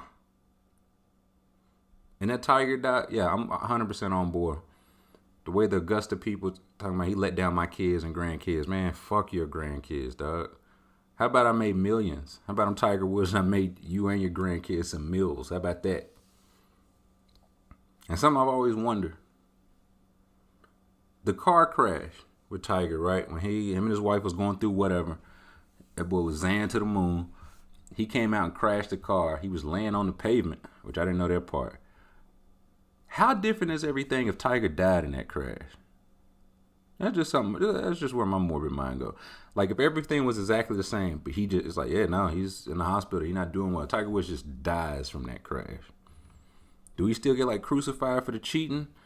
Does it still come out? I mean, it would still come out because people got newspapers to sell. Yeah, it's probably still reading newspapers back then. But would anybody care? I feel like it'd be, oh man, you can't say he had 11 mistresses from Perkins. This man just died. And he'd definitely be the GOAT. Right? Like I feel like he is now. I have learned that people still seem to, like golf fans seem to still consider him the GOAT, which feels accurate and correct. But if he just died, like he wasn't close to none of them. But I also don't think he had fell off yet. And not fell off like down at his worst. So, just something to consider. Just something to consider. So thank you to the Splash Brothers Luncheon featuring Grum. We'll jump back to our questions. Got a couple wrestling ditties. A couple wrestling questions from that Duff guy, Pat. He was swept in the JC. Again, I'm just reading the username, man. He says you're invited to a celebrity wrestling and boxing match. You have 3 routes to go down. You can pick someone you'd mop the floor with, someone who'd give you a fair fight, and someone who would absolutely maim you. For each scenario, I'd like you to say whomst you would choose, what stipulations there are, and what route you would decide to go given these 3 choices. Of course, I'm picking somebody I mop the floor with. Why would you pick anything other than that? You're going to pick, like, yeah, no, give me, I want to fight Aaron Donald. No, I don't want to fight Aaron Donald. So my stipulation is really only, I would just go wrestling over boxing, right? Like, just not enough people are good enough. But, like, myself included. There's like just strict boxing. Like you only use your hands. Like you use wrestling, you know what I'm saying? You need body weight, momentum, and all that stuff. So of course I'm picking somebody I can mop the floor with. And for that person, I'm picking Lin-Manuel Miranda, man. You know what I'm saying? I don't know. Something about him. I just want a chance to like do some of my favorite wrestling moves in the ring. And he's like 5'9". He got to weigh like 130 pounds. Like he getting some sweet chin music. He getting the Steiner recliner. I might pop his head off his shoulders, man. If I get enough time to prep, you know what I'm saying, get these upper body strength going, he might get choke slammed through a bed of tacks too.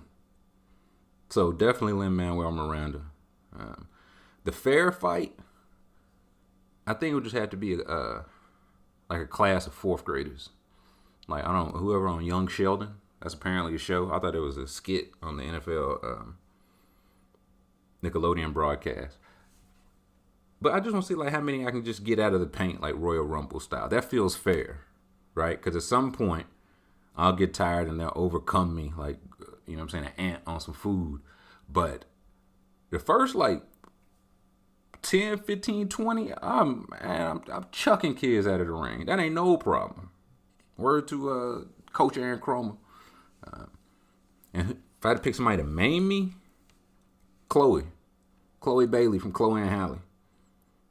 Like she just spinning me over her head like Fresh Prince. And she dropped me into a DDT. Break my whole vertebrae, every bone. I'm just grinning. Like the Cheshire Cat. So, yeah, those are my 3. But yeah, no, give me Lin-Manuel Miranda. Especially after I just saw that. Like when I saw this question, I just seen the video of him rapping on the train, which apparently turned into Hamilton. And if you think he's going to stop there, you're crazy. He's going to turn this into some more terrible shit. So, yeah, let me, you know what I'm saying, get my hawk and animal on him. That'd be my choice. Next question. Again, more wrestling. This is from Hot Boy Grum himself. It says the 2021 Royal Rumble is coming up. So 2 parts. Any memories of a young Trillium Whiskers watching the Rumbles? And what notable person do you think would be the most impressive person you could throw over the top rope? And I'll say this. I've never watched a whole one. Right? Like when I was into wrestling, I was a kid. When I was a kid, we were not in the pay-per-view business. Right? Like that just wasn't something that was going to go on in my household. Right? But I do remember, because I'm old enough to just remember, you could just cut it on the channel of pay-per-view and it would be static. Right? Nothing but static. Sometimes the static would have some color to it. Sometimes it'd just be black and white. But you could hear it clearly. Right? You could hear it clear as a bell. So I do remember like listening to it. And every once in a while, it would just come in randomly clear for like a minute or two, then go out. So it come in clear and you could see Mankind or somebody go over the ropes.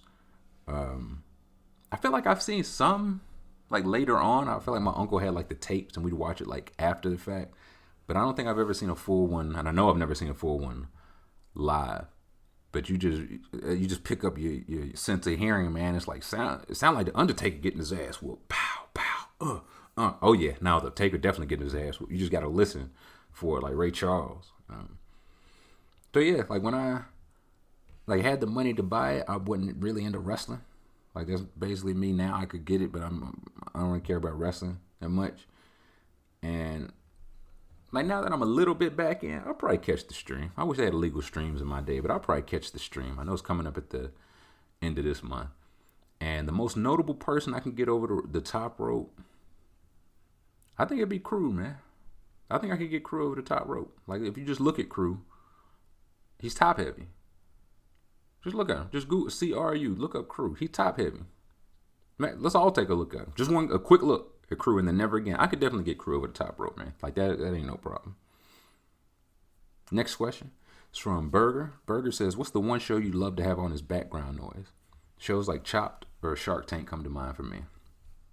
Mine's it used to be baseball, but now it's just basketball, really. Like if it's a show I've seen before, I either end up like pausing it so I can watch the parts I know I like, or if I'm losing interest, I just end up cutting it off. But yeah, baseball used to be perfect background noise. Now basketball worked pretty well because none of the players are really playing. They've all got COVID. So there's that. But my go-to, like best show in the background noise, Triple D. Diners, Drive-Ins, and Dives with Guy Fieri. Guy Fieri. Because it's like, it's good enough. Like they show you what they're about to show you, where they're going, right? And if they show something that look good or sound good, that'll hold your attention for 6-7 minutes. And if they cooking up some bullshit, you can go back to doing whatever you're doing. You can go back to zoning out. So I got to go Triple D, man. And it's been a while since I watched this. I'm glad you brought that up, Burger. It might be time for a little Triple D marathon by the boy. Next question says, would you rather get caught eating beans in a crowded movie theater by mean teenagers or get caught with a mouthful of spaghetti looking at a chick by a viral tweet? And this comes from a tweet that I think it happened this week. It came to my attention this week. It's like a 4-parter, all pictures of a young lady. She's taking some pictures in a dress. She out and about. And behind her, there's a man eating some spaghetti with his I don't know, maybe fiance. There's a sign on their table to say, marry me. And that brother is starving. Starving. So give me that. I'd much rather be the mouthful of spaghetti guy. Much rather. I will say it's close.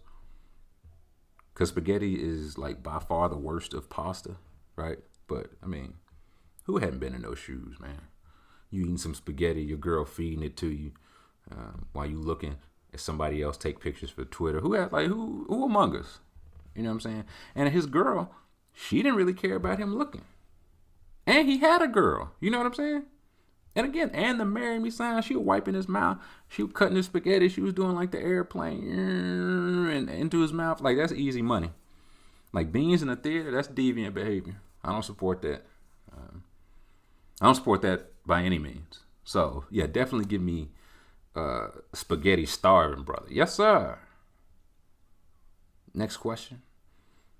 Says, if you could have a theme song that other people can hear when you walk into a room, What song would it be, and why is it Hate the Real Me?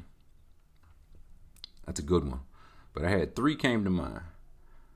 One's the Val Venus theme song. I just get Jim Johnson just following me around with the saxophone, and he's just laying it on thick with the saxophone. Like, there's no reason he went as hard on that track as he did. There's no reason he should have did that, but he did, and we're thankful. Dano by Shawty Low. That's just a great song to just hear anywhere. That'll always have you doing a little Shawty Low run. I'm doing it right now, and you probably doing it too. That puts some pep in your step. Or Throwaway. I think it'd be good to just hear Throwaway and just watch just like random grown men just melt. Like, no, stop. What are you doing? No, please. Where is this coming from? And we just listen to all of Throwaway. Or they could play it like at my funeral, right? They just toss my carcass into a swamp or under a bridge or some shit like that. That feels fitting. So I go with one of them 3. One of them 3 would be the theme song. Next question is, what's the matter with your cats? We're not good. Thanks for asking. Next question is, no. The funny thing about this question was asked before we lost on a last second play where a 5'9" guy inbounded the ball and 3 guys just kind of watched him laying up and in for the victory. So, yeah, it's just not a good team. And it's one of those things that I won't say it's freeing, but the second you realize like your team like just ain't got it. Like, y'all just ain't got it, man. I ain't been stressed since I don't know when. Like, none of these games have stressed me out since then. Once you realize the team just ain't got it. Like, I was listening to KSR, reading some stuff people were saying last night after the Georgia loss, and they were like, it's starting to set in. This team might not make the NCAA tournament. I said, might? What you mean? We might not make the SEC tournament. They might just be like, man, we don't even want y'all to get hurt, man. Like, more bodies here, more chances for COVID. Y'all just gonna stay home. I'll be like, thank you. Thank you, sir. But this team just as a whole, like the basketball IQ is just not really that high. And normally, I think that's like some racist shit. Like white people say they just want to call. I think it's dumb. But this is legit. Like blocking shots out of bounds with a couple seconds left. Like just standing in no man's land on defense. Like you too far away from your man to contest, but too far away from anybody. Like you're not guarding your man or helping. We did a couple good things last night. Like Cal switched around the starting lineup. He had Keon Brooks and B.J. Boston come off the bench, and those are the 2 best players. Like B.J. Boston played his best game by far last night. He played more with Dante Allen. Dante Allen's the only 3-point shooter on our roster who, like, when it goes up, I'm like, that might go in. He's literally the only one. So I don't think that's a coincidence. Like having Dante out there opened up some of the driving lanes for B.J. Boston. He brought a lot of energy. I don't know if, like, coming off the bench is what he needs. Like, some people just, like, again, I just go back to Lou Will, like, probably the best 6-man ever. He's like, I like to see how the game is going, see the flow of the game. Then I can see, like, do they need me scoring? They need me shooting? Like, what do they need me playmaking? What do they need? So, if coming off the bench is what he needs, that should probably keep happening. Because, yeah, that was B.J. Boston's best game by far. It might have been Devin Askew's worst game by far. Like, he was just, it was one of those just getting the ball taken out of his hands. Like, not pickpocketed, not like you go up for a drive and they strip you. It's just like he just dribbling and they just like, here, I'm stronger than you. I'll have that. And he was like, yeah, you are stronger than me. So, but yeah, we're just not good. Like, we don't score that many points. We don't rebound that well. We average more turnovers than assists. We're shooting under 30% from 3. I guess I looked up, there's 347 teams in college ball. And this is before last night. I couldn't bother to update it. Really go from bad to worse. We're 272nd in points per game, 274th in field goals, 304th in three-pointers. I can't believe that there are 40 teams worse shooting the ball than us. Like that's hard to believe. But the thing, like the pieces on this team just don't fit. It's a perfect storm of bad. Like I think the players, like some of their ratings were probably a little overhyped, which is not their fault. Like I saw that B.J. Boston is the highest individual recruit we've had since Skal Labissiere, which is very funny because Skal came in and everything was just like 2 beats slow for him. Like he got it together toward the end of the year. Maybe this is B.J. Boston getting it together. And Skal, he's hurt now, but he was having a decent year in Portland. Got traded to Atlanta. I think he's still with the Hawks. But the pieces just don't fit. There's a lot of long-armed, athletic guys. We don't really have a point guard to set the table for anybody. We don't have enough shooters. We don't have enough experience. That's regular. But the only returning player we had was Keon Brooks. He just came back. I think he's played 3 games, maybe 4, and he's looked good to his credit. So, having him there from the beginning, we'd be better than we are now, but it wouldn't make us a good team. Terrence Clark has missed the last 5 or 6 games. I think he's expected to miss another couple of weeks. So, I'm glad Cal's starting to shake up the rotation. Try anything, dog. Anything. Because there's a decent team within here. Again, it's not good. I hear Kentucky fans saying there's no reason this team should be this bad. And it's maybe they just bad. You know what I'm saying? Sometimes you're just bad. And once you accept that, it just roll off your back. I slept like a baby last night. And there's people talking about, I don't know if I'm watching another game all year. I don't know what I'm going to do during the season. How could they be this bad? Because they bad. It is what it is.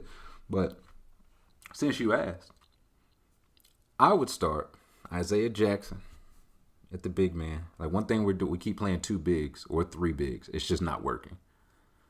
I get he wants to do it for rebounding, defense, whatever. But we don't defend or rebound. We defend a little bit, but it ain't because the 2 bigs.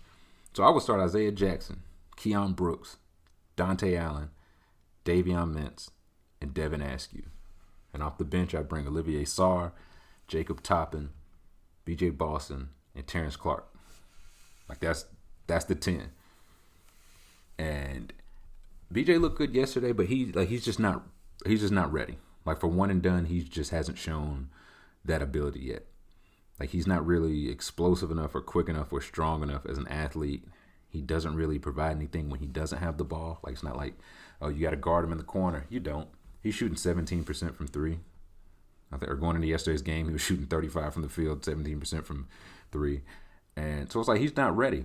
It's fine. And again, I really hope that it's not going to be held against him or looked at as a bad thing. Because Quickly came back again last year, won Conference Player of the Year, doing very well for the Knicks. First-round pick. P.J. Washington came back, had a great year, went lottery. Keon Brooks just came back. If he keeps playing like he's playing, I don't know where, but he'll get drafted. So, I don't know. There's a decent team in here. They got to work Terrence Clark back in because the team started playing better once he went out. I don't necessarily think that was a coincidence because the guys taking the most shots, Boston and Clark, were not the guys making the most shots, which feels problematic. But yeah, we just ain't got it. We got 1 3-point shooter, which is 1 more than we usually have. But Calipari just kill him in the post game every single game. It don't matter what happened. And he's doing it so much. I'm honestly going big brain here. I'm starting to think he's doing it on purpose, to get the talk on, how much he's killing Dante Allen, and not the fact that we're 4 and 8 or whatever. Right? He's no, don't look at that. Look at me. Dante Allen stinks. He's bad. Yada yada yada. Look at me. Don't look at that. I don't know. It just is what it is. It does kind of stink because defensively, I feel like they've done pretty well. As a team, whoever's drawn up the defensive scheming, I don't know, Bruiser Flynn or Cal himself, whoever. It was Sharif Cooper for Auburn. He was scoring 28 a game. And he shot 3 for 13 against us. Trey Mann was he is still their leading scorer since Keontae Johnson passed out on the sideline due to COVID. Y'all remember that, don't you? And Trey Mann shot 2 for 9. Scottie Pippen Jr. For Vandy had a really good first half. He went 3 for 9 in the second half. Mississippi State's got 2 cats, Molinar and Stewart. They're averaging 17 apiece. They shot 13 for 37 combined. So defensively, there's a decent team there. That's gonna always be the recipe. Defend like hell, get some buckets in transition because we cannot score. We cannot score. There's no balance on the team, and that's what Cal said. That's why he switched up the lineup. The people that can score can't defend. The people that can defend can't score. So he switched up the lineup. So, I applaud him for trying something new. But I don't know what this team looks like the rest of the year. I'll probably just call, hey man, I ain't trying to get COVID losing to Vanderbilt. Let me go and get my body ready for the draft.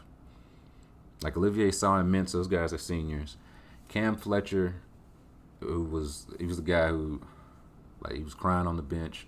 He left the team for a couple of days. He's been back. I don't know if he's played since he's been back, so I imagine he probably transfers.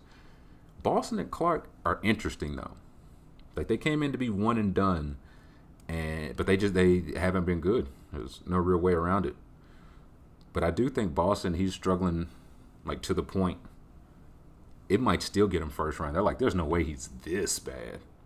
Like, he just need a couple good games in conference play. He'll be back in the mix. He won't fall. Like, again, Scal still went first round. And Scal did not show any part of a first round pick his year there till, like, toward the end a little bit. Isaiah Jackson could go pro, though. I think he's probably one and done. I like him quite a bit. He's, like, the defender, rebounder, great athlete. There's some Nerlens to his game. Not quite the defender, like, passer that Nerlens was, but I think he's a much better athlete than Nerlens was at the same point. And again, maybe Keon Brooks goes. He's looked pretty good so far. Like, Askew and Toppin, they've probably been the most improved. Askew regressed last night. I don't know what happened. Like, I think he must got, like, some bad news or something. He just seen, like, Trey Songz following his girl on Instagram, like, right before the game. And Dante Allen, Lance Ware, they do what they're supposed to do, right? Like, their growth has been nice. So, yeah, I feel like people normally ask, they're like, Kentucky sucks, why? And then when I actually break it down, they're like, no, I didn't really care about them sucking. I just wanted to say that they suck. And I'm like, and I'm telling you, if Lance Ware comes off the bench more, nobody sets a screen like him. Nobody hits the floor for a loose ball.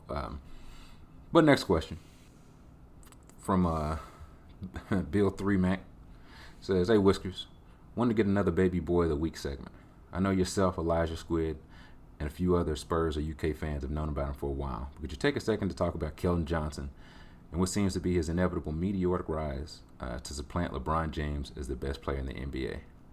Absolutely, 3 Mac. Of course I can. And the first thing I've noticed about Keldon, his body, he just looks different. Right? He came in the UK, I think he was like 195, 200. Like, not a small guy, but slender. And now he got like 220, 225, and it shows. Like, he has some nice finishes. He's absorbing contact. He getting the paint, and he's like bouncing off guys. He's rebounding the ball really well. Like, I know he's second in rebounds on their team behind DeJounte Murray, which feels like a good sign when your point guard and small forward lead the team in rebounds. I know everybody loves that.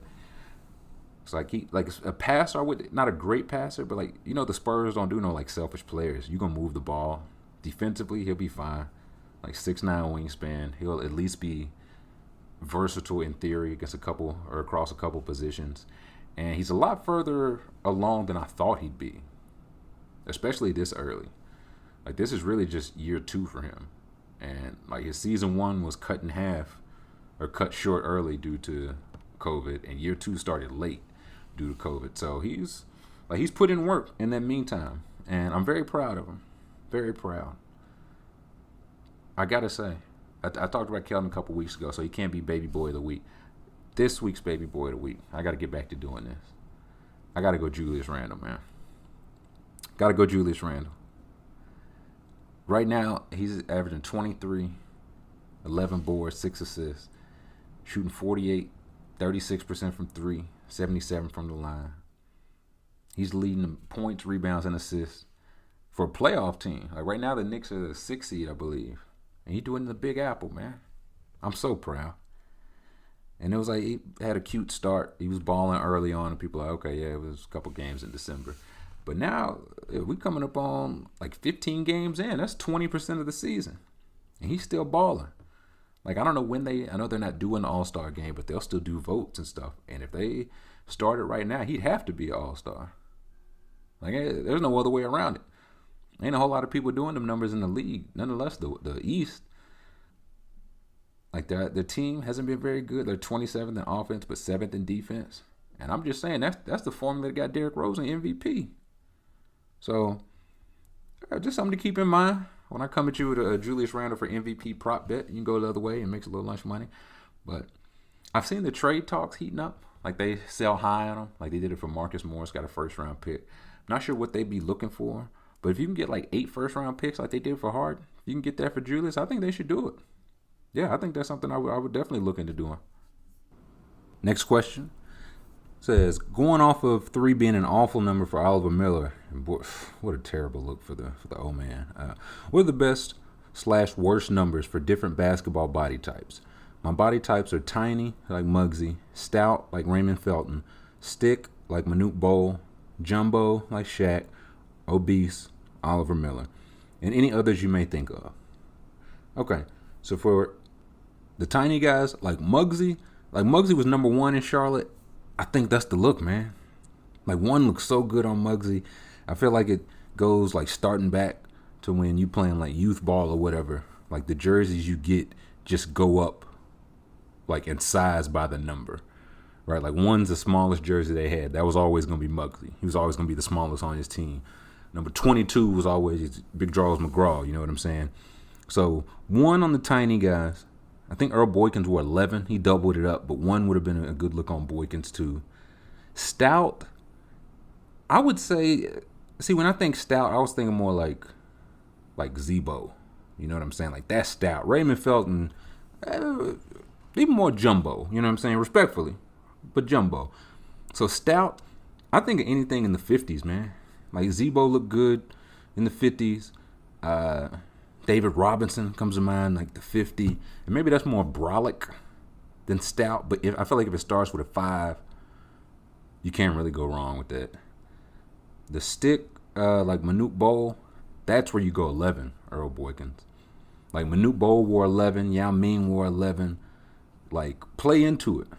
Like, it's like a vertical stripes, make you look taller. 11. And when the Rockets had pinstripes on their jerseys, y'all look 19 feet tall. So go 11 there.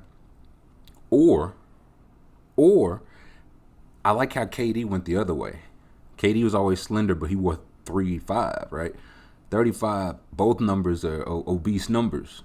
You know what I mean? So they widen it up a little bit. Like Brandon Ingram, I think, wears 14 or 15. If he went to 35, just right now, same game, everything, he'd look like 20 pounds heavier. He'd look like 20, 25 pounds heavier. So give me 11 for like the stick figure guys. Jumbo, I like any double numbers on a jumbo guy. Either double numbers, like Shaq in the 33, and then Cleveland and maybe Boston. But like he looked good in 32 and 34. So I would say anything with a 3.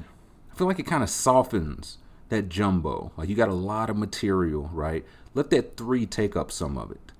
And for the obese, poor Oliver. Look at some of them pictures of Oliver Miller, man. You cannot go single digits. Like, even Greg Ostertag, he was like, I'm going to be 0, but I'm going to be double 0.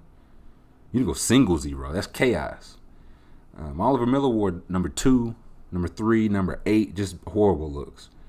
Again, the point, you're trying to minimize like how much jersey, how much fabric you're seeing on either side of those numbers.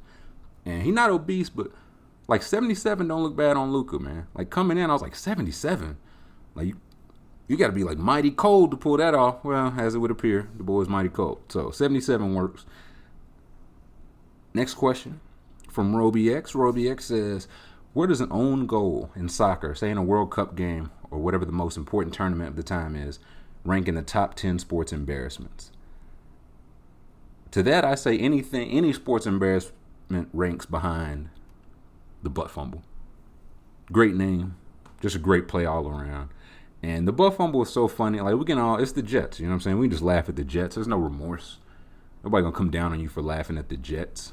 Like, scoring a goal on your own team, especially in the World Cup, man, that's gonna get your family killed. That's less funny. To some people. To some people, it's clearly very funny. Anytime a baseball player fakes like they don't have the ball, right, to get somebody off base, and then they tag them because they do have the ball, that's pretty embarrassing. Any terrible first pitch, like 50 Cent, is really the one that comes to mind because that was a horrible first pitch. I'm not sure how often it happens now, like, because now the intentional walk, you can just hold up like 4 fingers like Arn Anderson, and they get intentional walk. But every once in a while, in the olden day, when you had to physically throw the 4 pitches for some reason. Every once in a while, the pitcher would just be unable to hit the catcher. He'd just sail it over the backstop. Or when a pitcher feels like a relatively easy ground ball and just sails it over the first baseman's head. It's like I'm not used to not throwing like a 92-mile-an-hour curve, man. Bear with me. So those are pretty embarrassing. I was trying to think like for different sports. NBA, I think my favorite embarrassing one for the NBA is when guys come out like without their jersey on under their warm-ups. That kills me every time. Like I remember Wiggins did it. He just had the wife beater on under his shirt. Why do we call those wife beaters still? Like A shirt, we gotta think of a better name for those, right? He had the A shirt on, I should say.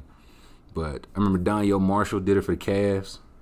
Like he took off his jersey and his warm ups in like one fell swoop, and it cut to LeBron. LeBron is having like a seizure on the sideline. He's laughing so hard. Basically, anytime LeBron's just laughing uproariously at you. Like, I don't even know what happened. Y'all seen the gif where LeBron's he like take his glasses off. He wiping sweat off his face. He's laughing so hard. So anytime LeBron laughing at you, usually not a good idea. Football, anytime the defender, like any interception where the defender catches the ball like a punt. You know what I'm saying? Like anytime where as they're catching it, like they don't even have the ball yet and their teammates are already like looking to block downfield and then the ball is intercepted. Those are pretty bad. And last one I could think of was throwing a pass behind your back and out of bounds in Game 7 of the NBA Finals. Those are all pretty embarrassing moves. More embarrassing talk here. AW says, what's the most embarrassing moment Trilly has had in a sports event? And what's the most embarrassing moment you've seen happen? I remember both of these happened in the same high school gym class, like the same semester. I can't remember what grade it was.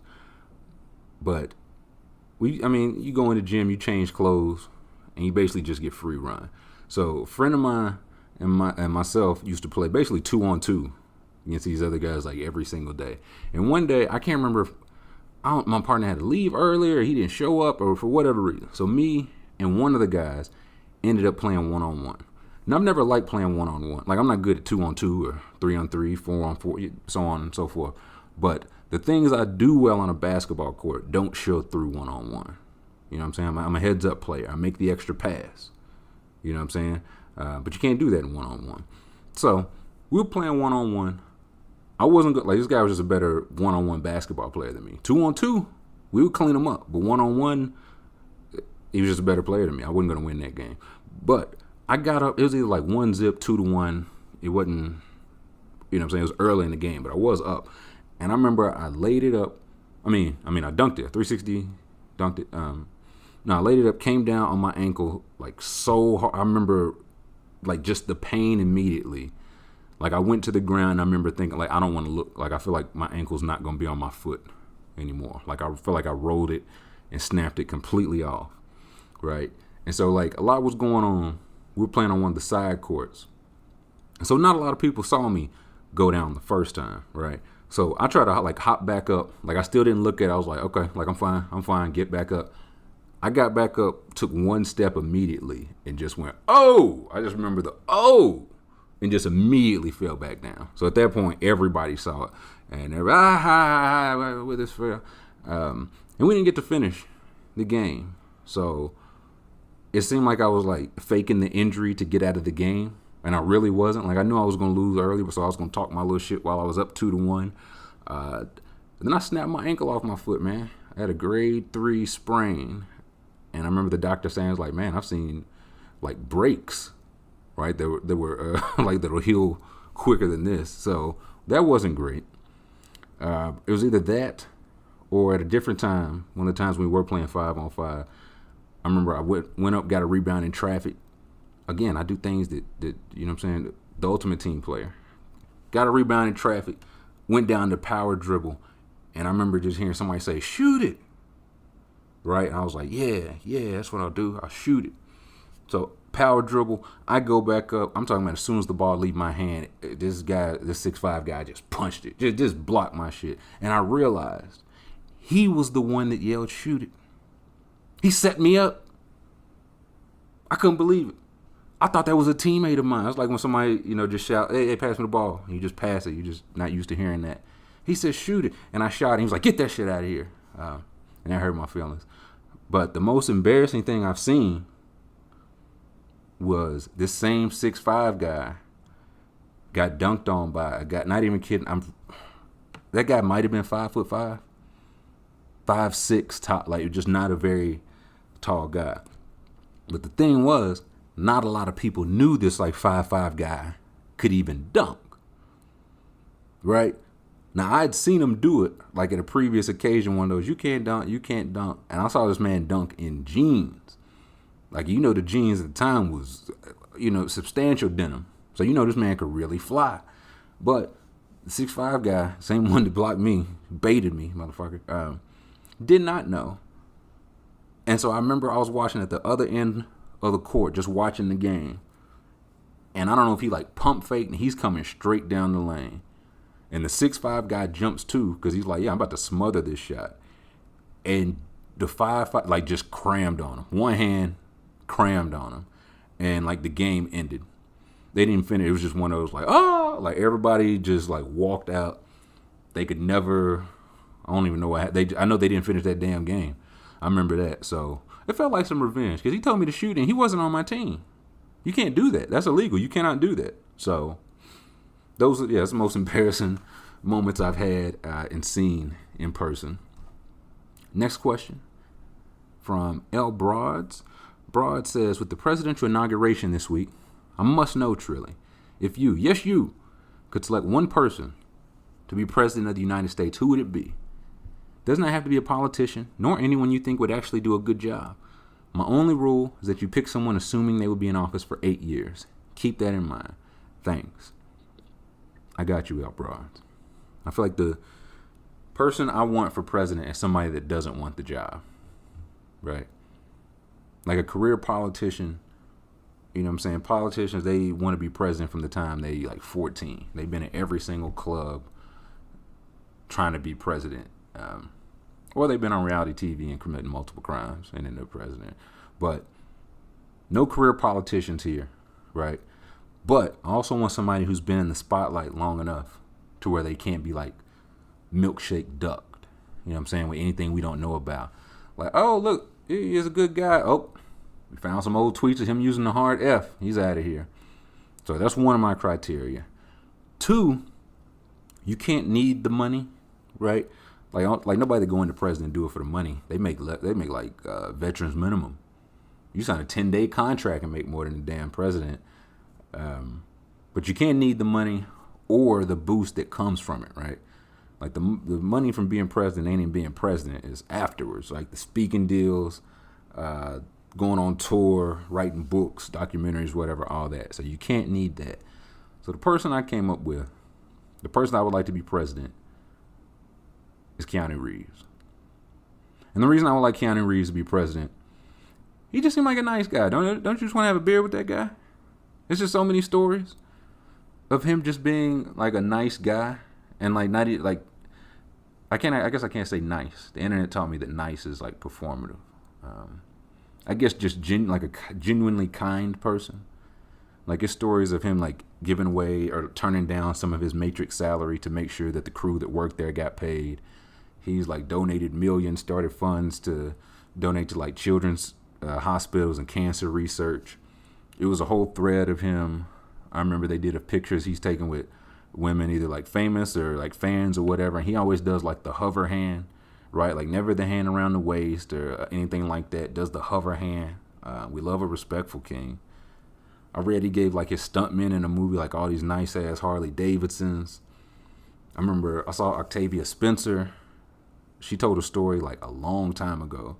She said she was going to an audition and she was in like a piece of shit car and it broke down in like a nice area of Beverly Hills. And like people was outside watching and honking the horn and all that. And then a guy on a motorcycle pulled up, took off his helmet, and she was like I knew it as soon as I saw him, like that's Keanu Reeves. And of course she wasn't, the Octavia Spencer that we know now then. But even if it was, right, he still pulled over and helped her. And she was like, this is Keanu Reeves. Like, he's going to, she's like, I'll get in the, you get in the car and I'll push it. And he's like, what are you talking about? You get in the car, I'll push it. And he just started pushing. And once people saw it was Keanu Reeves, of course, then they came over and helped. So People are terrible, as always. But Keanu's not. Or not yet. Not yet. It was also a story I saw. I'm just going to read. It was a thread of tweets from James Detour. It said, in honor of John Wick 3, I have a Keanu Reeves story. Keanu came to the movie theater I worked at in Sydney in 2001. He was working on the Matrix series at the time. It's a quiet Wednesday morning. Almost nobody is seeing movies. I'm working the box office, bored as hell, and suddenly this dude walks up in jeans, leather jacket, and a horse riding helmet. A full-ass, weird, equestrian-looking helmet. It takes me a solid 30 seconds to ignore the helmet and realize it's Keanu Reeves.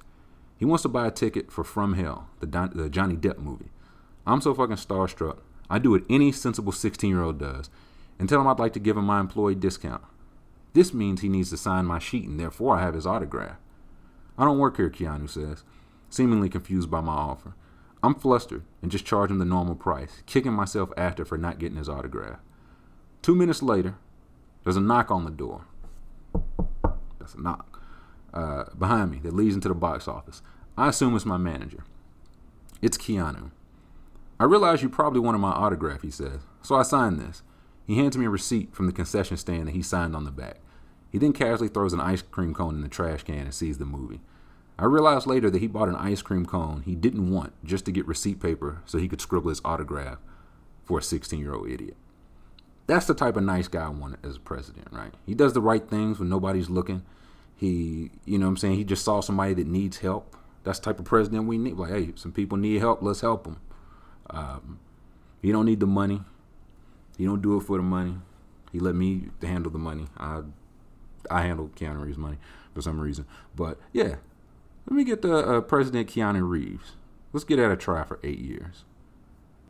Next question says, follow-up from last week about the psycho that puts water on his pizza. Now, listen, he ran water over his pizza. That ain't putting water on your pizza. He ran, like, splash waterfalls on his Domino's. The question says, my roommate splashes water on his pizza whenever he only has a few slices to reheat in the microwave. Do I need to seek a new place to live? To that I say, no, this is good money, man. He just, he just a smart guy. He know how to reheat things, right? Not to get Trill 9 Science guy on you, but that's an old trick. If you're heating up something, particularly like a bread, a pasta, like anything that can get tough, right? Anything that if you do it like a couple seconds too long, it'll get tough. You splash some water on it. And the reason is the microwave heats the water and the water heats the food, right? So it keeps your food from getting dried out. The microwave directly heats the food. You got to time it just right. So, he's on to something. You need to follow his practices. You need to start paying more in rent, is what I'm hearing. Also, while we're here, and I saw somebody mention in the Fun Report channel too, but this is also a veteran move. Keep a cup of water in the microwave, man. Especially when you're reheating pizza. Keeps your pizza from getting tough.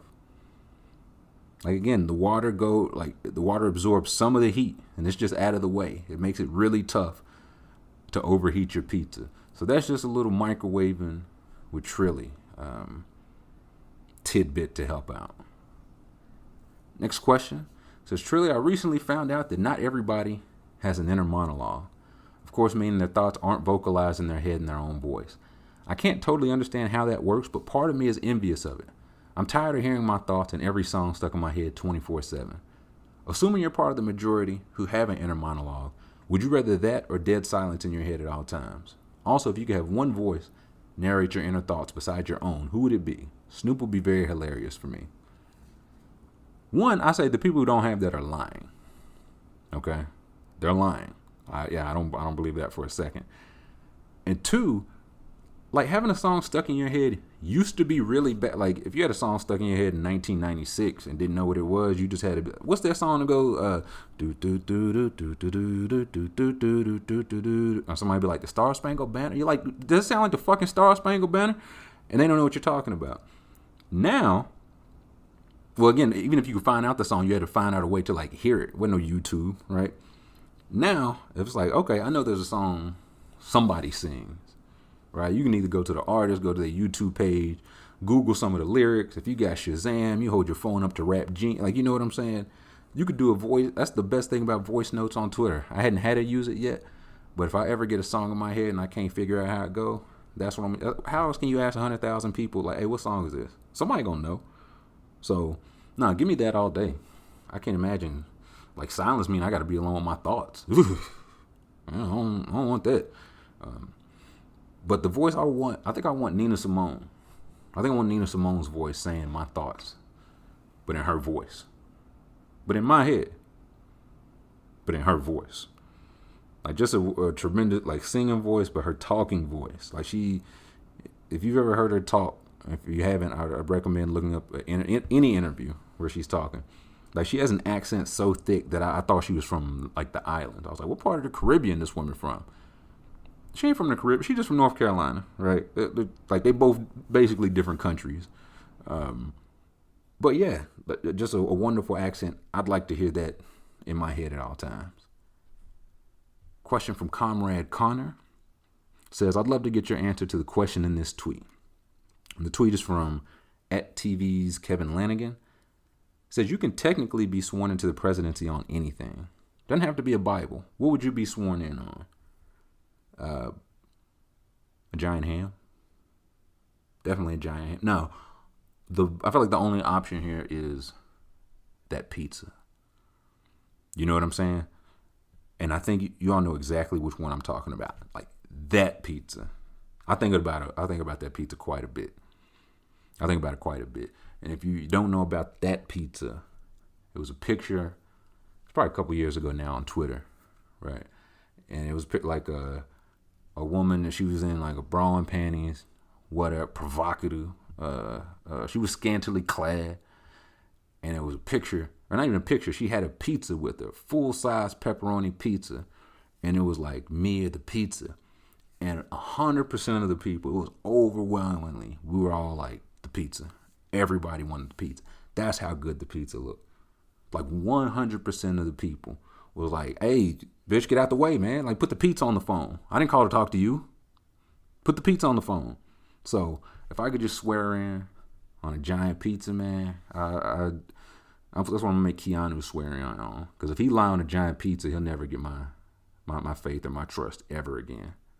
Next question comes from Jim Jam 9000, the anti-ascension snowman, you know. It says, without any extra information, who's winning this fight one-on-one? And there are two pictures here. One is a picture of a gator, a story from Tennessee. It says, police warn of something new to worry about. Meth gators. Police in Loretto, Tennessee, added an unusual warning to a Facebook post about a routine drug bust. They issued a plea to people living in the area to not flush drugs down the toilet. They've had enough methed up animals to deal with recently. So in this corner, the blue corner, we got hailing from Loretto, Tennessee, meth gator. Okay. In our red corner, we have our second picture. This one says, Colombia's cocaine hippos must be stopped, scientists warn. So who's winning one-on-one? Blue corner versus red corner. Meth gator versus cocaine hippo. Give me cocaine hippo in 4. This is a clean sweep, man. Like, hell, I think I'd take a regular hippo over meth gators in like 6. They might push it to 7. They might push it to 7. But, you know what I'm saying? People, like regular alligators, people be fighting alligators. I saw a video, a guy saved a dog from an alligator, and they was both all right. Nobody fighting a hippo. Like, if your dog start fighting with a hippo, you just got to get a new dog. You know what I'm saying? But a cocaine hippo? Like, again, a regular hippo is already faster than Usain Bolt. They run 30 miles an hour. And from last week's show, we know that you're also faster than a sweep of molasses that leveled Boston once upon a time. And then you put him on cocaine? Like, a hippo get that crack jaw, and it's done for the gator. He gonna bite him clean in half. And walk out with a new belt and a pair of shoes to wear. So, give me cocaine hippos in 4, and not even particularly a close 4. Next question comes from PChad43. PChad says, how did you go about banning the teams you used to root for? The Wolves are making me not want to watch any basketball anymore. And it's legitimately affecting my mental health at this point. Please help. Man, I be trying to tell y'all every other week it feel like. was a couple weeks ago. I was trying to Pele asked. I'm trying to tell Pele how to quit them bum ass Lions. And listen, he chose to stay with them. That's his choice. And now he got to deal with a coach. He talking about biting people's kneecaps. He didn't say shit about winning the game. He talking about biting Aaron Rodgers' kneecaps off. So that'll probably work well. But I'm telling you, I feel like I say the same thing. Y'all don't listen, man. If you want the misery, it's fine. I get it. But if you're going to ask for it, man, just give it a try, right? The key is you got to get out after the season, but before the draft. Like right now, you in the middle of the season. You're not going to get out of P-Chad. You know better. You know yourself. But I'll just ask you to consider this. What's the worst thing that could happen if you leave? You just stop being a Timberwolves fan right now. Like if the Wolves just go on like a 10-game winning streak right now, is that the worst that could happen? Cool. Now they're the 9th seed instead of the 15th seed. Very cool. Like if they make the playoffs, is that the worst thing that could happen? Awesome. Now they get LeBron James in the first round. Sick. Say they do the unthinkable. They shock the world. They beat the Lakers in 7 in the first round. Now they got to do it again. And then again. And then one more time. They got to do something. They haven't won 4 rounds in the playoffs since they've been an organization. You understand? You think they're going to do that in one single run? You know what I'm saying? They ain't won a single playoff round in 20 years. And now they're going to win 4 in a row. But now they're getting it together. You don't believe that. Come on, P-Chad. It's just you and me. I'm only talking to P-Chad right here. You don't believe that, brother. I don't know how old you are. If you're a Timberwolves fan, you're probably not that. Like, ain't no 48-year-old Timberwolves fan. But just think, what's the best Timberwolves moment of your lifetime? Right? Was it making the playoffs a couple years ago? Breaking that playoff streak just to losing 5? You know what I'm saying? And then Jimmy Butler just burned the entire building down on his way out. Was that it? Was it Kevin Love getting all them double-doubles and then asking out to go win a ring and y'all getting Andrew Wiggins in return? Was it that? Maybe it was KG. Maybe it was KG losing 7 straight first-round playoff appearances before they broke through just to lose in the conference finals and then didn't make the playoffs again for like 15 years. Was it that? So, like, what dragon are you chasing, my brother? Like, why are you doing this to yourself? The highs couldn't have been that high, and the lows have been pretty damn low. So, and again, in all seriousness, this stuff absolutely can and will affect your mental health. It's just so normalized that you don't even think about it. You think it's normal to be sad on Monday because your team lost on Sunday. And then you break those shackles, my brother. You like, I got my whole Sunday and Monday back. Damn. So that's what I would give to you and to anybody. Get out after the season, before the draft. And again, just think about what high are you chasing? What dragon are you chasing? What's the best moment of your sports life with that team, right? Because if it ain't worth chasing again, you need to go and let that go. If the Timberwolves was a person and they treated you this way, you wouldn't let them treat you this way unless they had like a big ass or something. But the Timberwolves, they've shown they do not have a big ass, P-Chad. Just something to consider. Next question. It says, what are your top 5 debut albums? Mixtapes excluded. Similarly, top 5 intro tracks. Is there a correlation between fire intros and fire albums? I'll hang up and listen. Top 5 debut albums. No mixtapes is a good caveat. But I got a spoiler. I got more than 5. It's less than 10, though. So I think I did pretty good. And these are no order. Young Jeezy, Thug Motivation 101. That just came out at a time when like Trap or Die was a mixtape he had put out.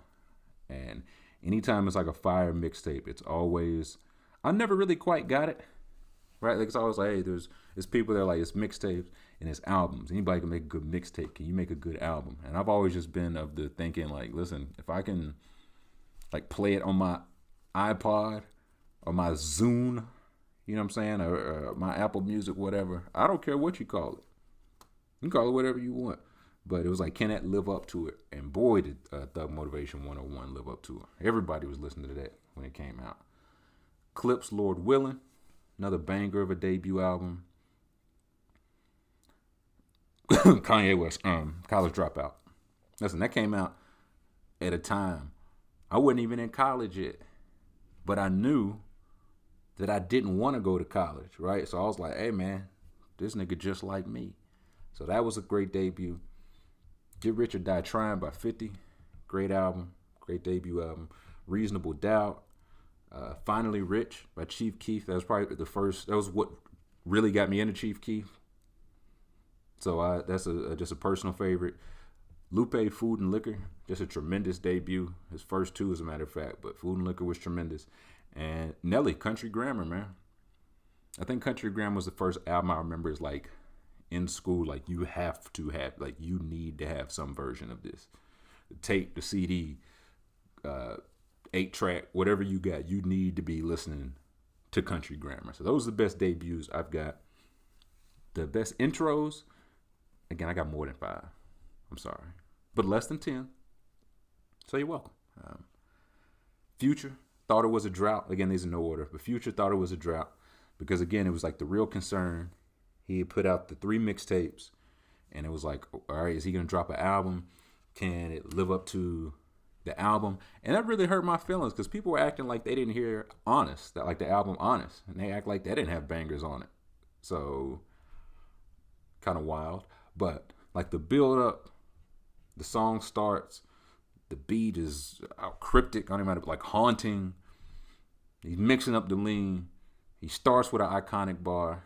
And it's just one of those songs, like you knew, as fire as this intro is, there's no way that the songs after this will sting. Like, just no way. And he delivered on that. Trap Music by T.I., The Mob by Lil Wayne, No Church in the Wild on Watch the Throne. Listen, this man is a whole dumbass now, but Dreams and Nightmare is an intro by Meek Mill. Listen, he did what needed to be done on that song. 1,000,001 Questions / Rhyme No More by Jay-Z.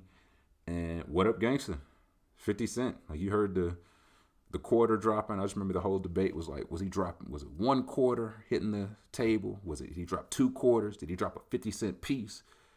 What was it? And before you can even get that thought out, What Up Gangsta's in your ear holes. So, and yes, is it a correlation between fire intros and albums? Not necessarily, right? Because it's some fire intros that don't have fire albums behind. Like, I feel like Big Sean's good at that. I feel like I usually like Big Sean's intros. The album after, well, who am I to say? But I do think, like, once it crosses like a certain level of fire, like, you know what I'm saying? Once the fire turns from like orange to blue, blue to white, or whatever the highest one is, it's only so bad the album can be, right? Like, again, for Thought It Was a Drought, it's only so bad that album was going to be. The zone you was in to make that song, you're not going to be in the zone to put out no garbage. I mean, that's just physics. So those are my favorite intros, favorite debuts. Next question. What is a current trend on Twitter that you can't stand? For me, right now, it's the sheer number of football and basketball stan accounts, particularly the ones that reply to every single tweet by an athlete or ESPN, Bleacher Report, etc. Yeah, those stink. And now that Trump's out, a lot of people are going to have to find a new gimmick. You know what I'm saying? Can't yell at the president anymore, huh?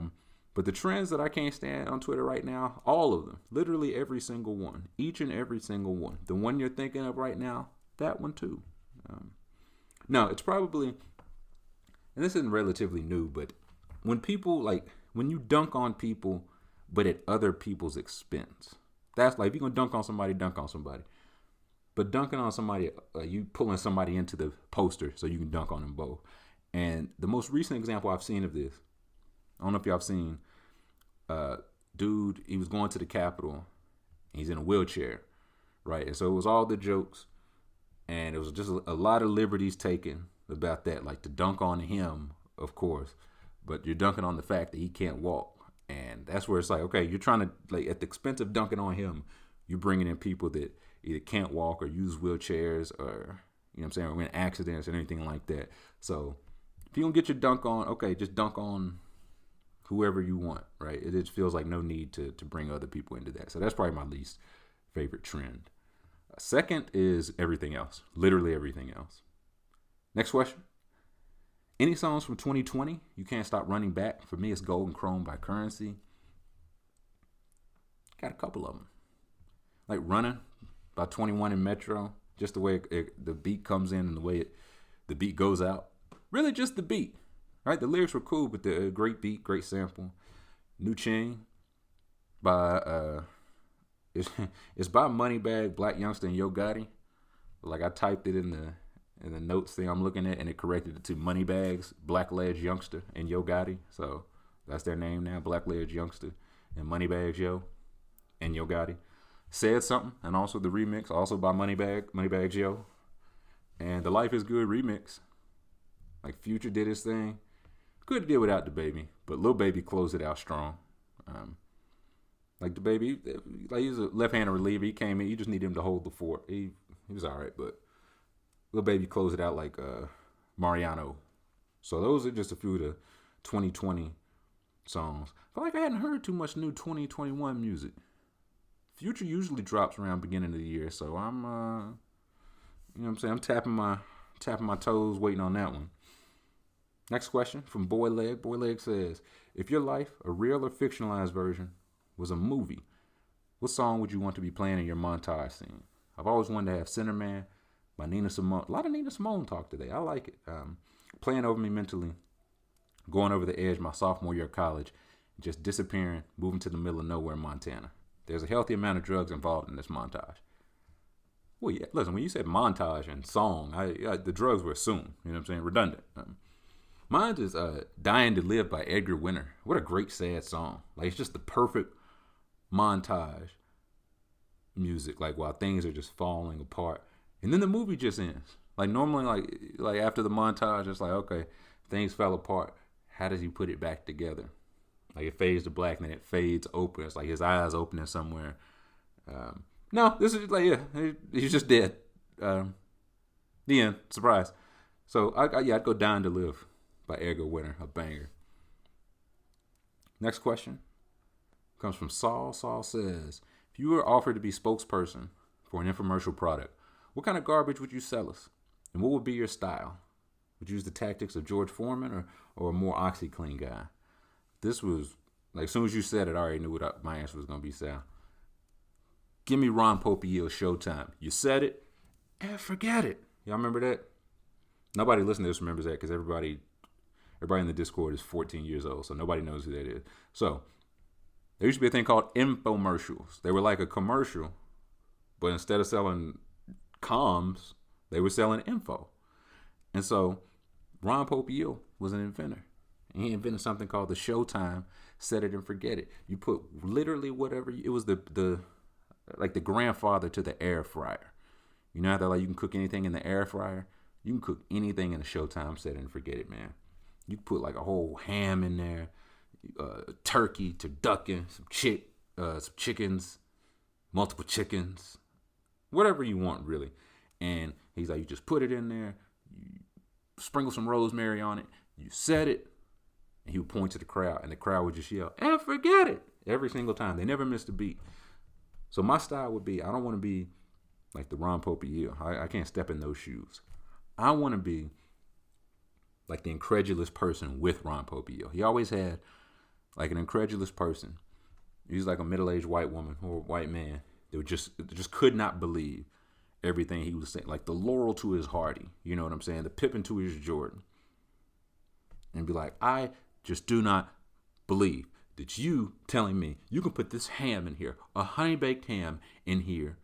You just said it, and the audience be like, forget it. You just do that, and you come back to it, and it's perfectly cooked. And the Ron's like, it's perfectly cooked. We cooked one backstage, and they bring it out, and they slice it up, and it's smelling good. You see the steam coming off of it, and you bring it up to the audience, and that's where I come in. I'm like, boy, that looks good. Wouldn't you like a slice of that? Yeah, we want a slice of that ham. Yeah, give me some of that ham. That's what they say.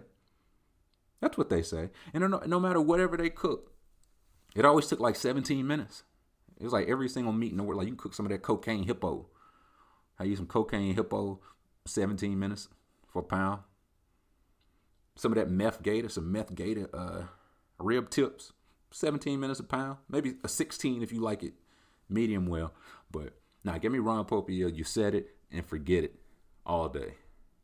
Next question says, at what point do you consider taking a good old chomp at their knees? I think this is in reference to Dan Campbell. I think he was the Dolphins. Maybe somebody's tight end coach. Just got hired to be the Lions head coach. And this is the quote he gave in his opening press conference. Quote, here's what I do know. This team is going to take on the identity of this city. And this city has been down. And it found a way to get up. Found a way to overcome adversity, right?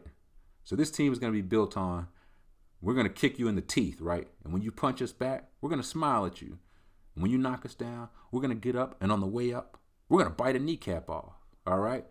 And we're going to stand up. And it's going to take 2 more shots to knock us down. And on the way up, we're going to take your other kneecap. And we're going to get up. And it's going to take 3 shots to get us down. And when we do, we're going to take another hunk out of you. Before long, we're going to be the last one standing. That's going to be the mentality. End quote. He ain't say nothing about winning no football games. You notice that? He ain't say nothing about winning no strategy or nothing. And this is why, again, I wonder, like, what the hell is the interview process like where this is what wins? He went there and was talking about biting kneecaps. And the Ford family was like, hey, this motherfucker spitting, bro. You're hired, Dan. And that's not to say he'll be good or bad, right? I don't have a horse in this race. It'd be better if he's like more good coaches are good, quiet as it's kept. But history shows he'll probably be bad because the Lions hired him. You know what I mean? But that's what went in the interview? Huh. But for the question, if you're talking about like an actual fighting, hey, listen, man. Fair fighting is for professionals. You want a fair fight, go watch Floyd Mayweather. Like, if you just fighting outside, there ain't no such thing as a fair fight. So as soon as the tables start to turn, like it ain't looking good for the boy, I'm finna chew on your Achilles. That's how I chew it. And bite your kneecap. Something. So early. You say, at what point in a fight do I consider that? Early is the answer. Next question. I'm assuming you're going to read the story of homegirl getting her ass beat to Rude Boy. Correct. I will read that later. You have my word. Which makes me wonder what song you would play while beating somebody's ass or getting your ass beat. I feel like there's really only one answer here.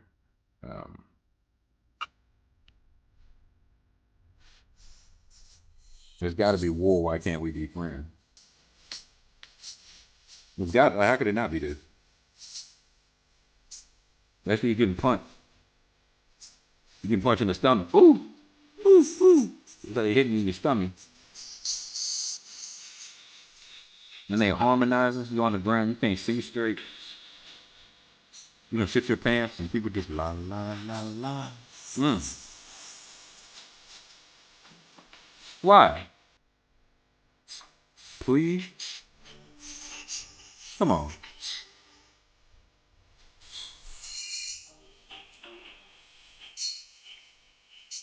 And now you whooping my ass.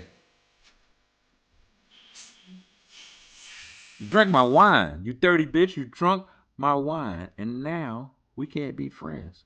So I feel like that's gotta be the song. What else could it be? Except Rude Boy, which I will get to. You have my word. Next question. I'm about to wrap this up. You have my word. We're wrapping this shit up soon. Jay Wellerham says, in reference to this tweet, what item would you have the butler bring out to you on a silver platter if president? It can be anything as long as it fits on a tray.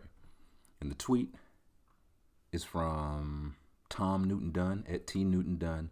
It says, President Biden has removed the Diet Coke button. When Shippers Unbound and I interviewed Donald Trump in 2019, we became fascinated by what the little red button did. Eventually, Trump pressed it, and a butler swiftly brought in a Diet Coke on a silver platter. It's gone now. So my item, probably some of that raw, man. You just push a button, he just bring in that raw. Just a double cup. The rawest raw? Presidential raw?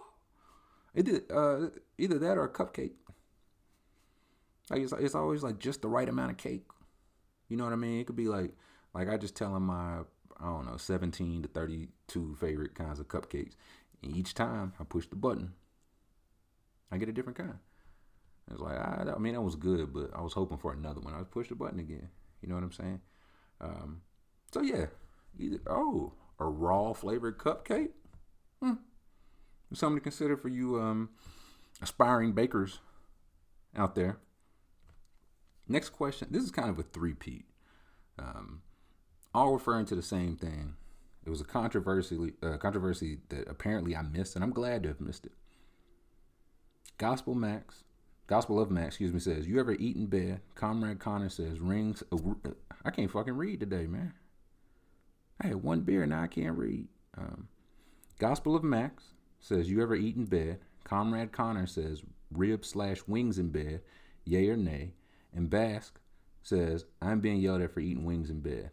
Am I in the wrong? The cord is on my ass. So, three-parter. Me, I don't eat in bed. Not a bed eater. Like, I had, really tough time sleeping for a few years. I don't know, all of my 20s, right? So I had to do, the train your body thing, that bed is only for sleeping. I don't eat in bed. I don't watch TV, get on the computer, none of that in bed. So that I'm conditioned when the lights go out and I lay down in bed, I am going to sleep. So I'm not a bed eater. Eating ribs and wings in bed, that's chaos. That's absolute chaos. They should be on your ass. Your apartment or bank, whoever owns where you live, should bar you from living there. They're like, hey, you want to paint the walls? Okay. You want to have 40 pit bulls? Okay. But if we find out you eating in bed, hey, you out of here, man. That's after I'm kind of glad I missed it. A little upset I missed it. Eating wings in bed, that's no. It just feels like more work than it's worth. You got to get the wings up there. You got to sit them down so they don't fall over, or you're reaching over to get them. You want them saucy, but not too saucy. You take one good bite, some drip fall on you. Hit the bed, it hit your jammies. Now you got barbecue on your jammies. A spot fall on the bed, just smell like honey barbecue and ranch all night. No thanks. So, no crumbs, no chicken bones, no rib tips. None of that in my bed. No, sir. Next question comes from Tommy C. Tommy C says, Trilly, pick me an NBA team to follow for the rest of my life. Y'all really don't be listening to me, man. Y'all don't listen to shit I say. It's fine. As one of your English followers with no historical links, I don't really root for any team other than just liking a few players. Now I'm fully aware of how you feel about such things, but you are someone I trust with a small part of my future happiness. I've always felt I'd be more invested if I had a team, and your opinion is trusted because I don't know if I forgot to copy that part. If he just there's also some criteria he's got here. 1, I don't care if they stink. It might be nice if they're eventually good, though. This can be a 5 to 10 year project. 2, no team that wears the color red as their main color. I have deep personal reason for this, also sports related. 3, I don't really care where they're from, but bonus points if they're from a city that I might be able to go one day on holiday. So a city with other sports, culture, food, fun, arts is a bonus. 4, none of the bandwagon teams, Warriors, Clippers, Lakers, Mavs, Bucks, Nets, Celtics, all vetoed. Never been a fan of fans from abroad, just picking one of the top 3 or 4 teams. And the last one, a good logo/jersey combo is a plus. Interested to see your choice and trust where you take me. Do you, Tommy? You like, man, I know how you feel about this and I trust your word. Having said that, give me a reason to be miserable for the rest of my life. I said, okay. And I could tell Tommy definitely foreign because when he wrote color, he put it with a U. He said color. He said you can't have red as the main color. This bloke is starving. Yes, sir. But he said something I thought was interesting. Do the Clippers, Bucks, Mavs or Celtics have bandwagon fans? That's a new one. Is that how? My man said he listed it ain't but 30 teams, Tommy. And he said I don't want none of them from California, none of the good ones. No, but I got a couple for you, man. I got a couple. I went through the list. I knocked out all the ones that had red. That was a lot. It's a lot of red in the league. And Tommy is clearly a Crip. Again, not my business. So the 3 I had, and these are in reverse order. 3rd, I had the Thunder. They fit because they're not good now, But you talk about a 5 to 10 year plan. They got like young players and picks galore. No red. Again, you're an obvious gang member, which is fine. But not really a city to visit. You know what I'm saying? And they don't have a single good jersey. So they were out. Second, I had the Grizzlies. Again, another team. They got picks, some great young players, 5 to 10 year plan. They'll be solid. No red. They got fire jerseys, fire logo. They don't miss there.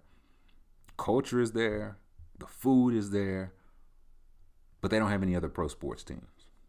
All right, no baseball, no football team, professional in Memphis. So they were out. So this left me with the number one choice, the Denver Nuggets.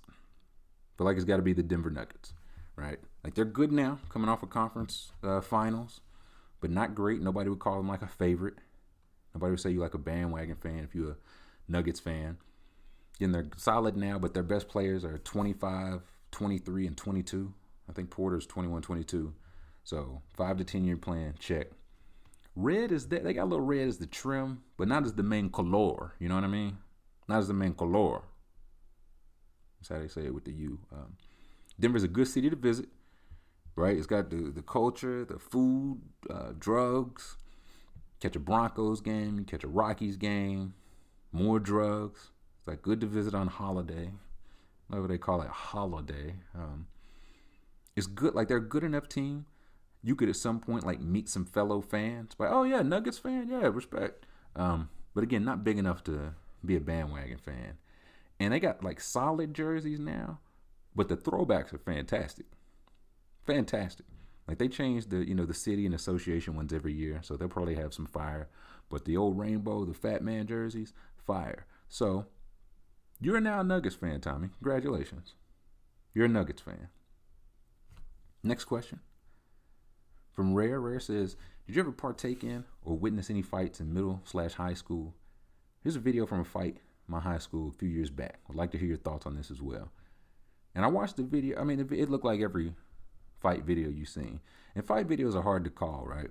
Because the camera's usually trying to get all of the action, but instead of just like circling in on some action, you're just scanning. You're trying to get everything, and in the process you get nothing. But one of the fights I remember seeing in high school, I remember this guy and this girl were arguing, like standing up, getting at each other. I don't remember what they was arguing about. It was like 11:30. We were 15. What could they possibly be arguing about? But they're yelling at each other, and he stands up on the tape. Like I don't know what if he was just finna flying leg dropper off the table, but he stood up on the table.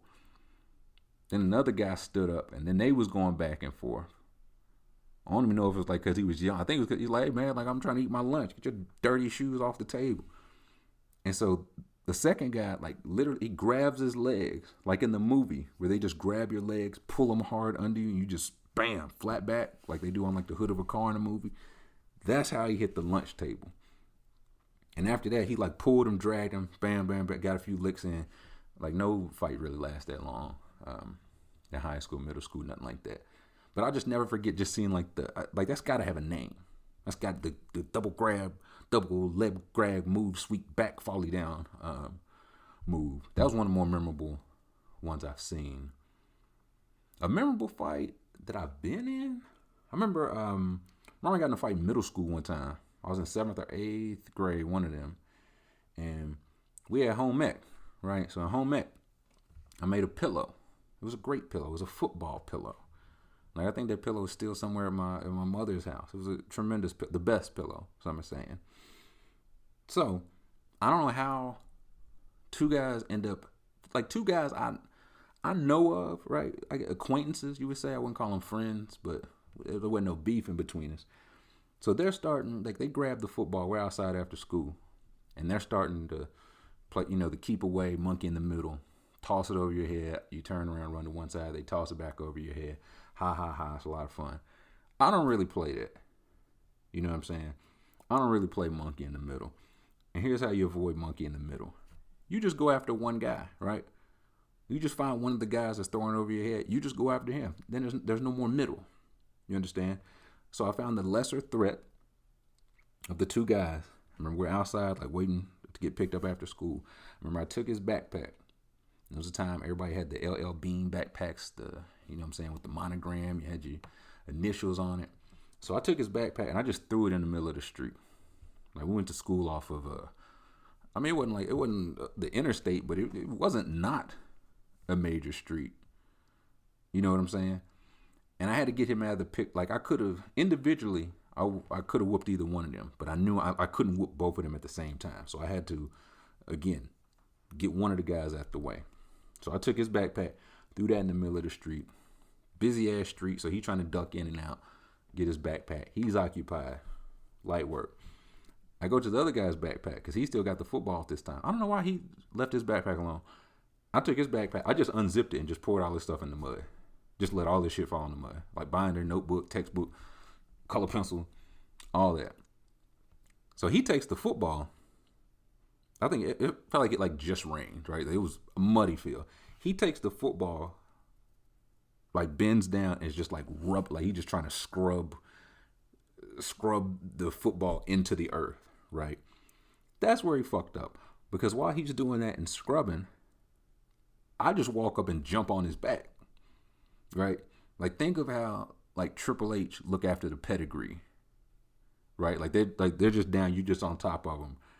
But I got him like that, and I'm just working the body, man. Pow, pow, pow, like just working the body. He just face down in mud, or I get arms down in mud, and then I hear like the hey, break it up. You know what I'm saying? Like the teacher came outside, heard some commotion, so I get a few more licks in, bam, bam, bam. We stand up. I remember he tries to kick. He got the muddy foot, and he tries to kick me, and that pissed me off. So I'm about to go back at him, and that's when, like, by that time, the hey, he had got there, broke us up, was like, hey, you go wait over there, and all that. And that was the end of that fight. The funny thing about that story, the second kid, the guy who I was on his back, just busting his ribs up. That kid later got arrested for hanging a Barack Obama effigy after Obama was elected. I remember that very clearly because I always thought, did he go after me with the football? Like chicken or the egg? Did he go after me and my football, my extravagant football pillow, because he hated the blacks? Or did me just working the body, did that plant the seed of him hating the blacks and led to him getting arrested for hanging a Barack Obama effigy? I don't know. The world may never know. But yeah, fuck that guy.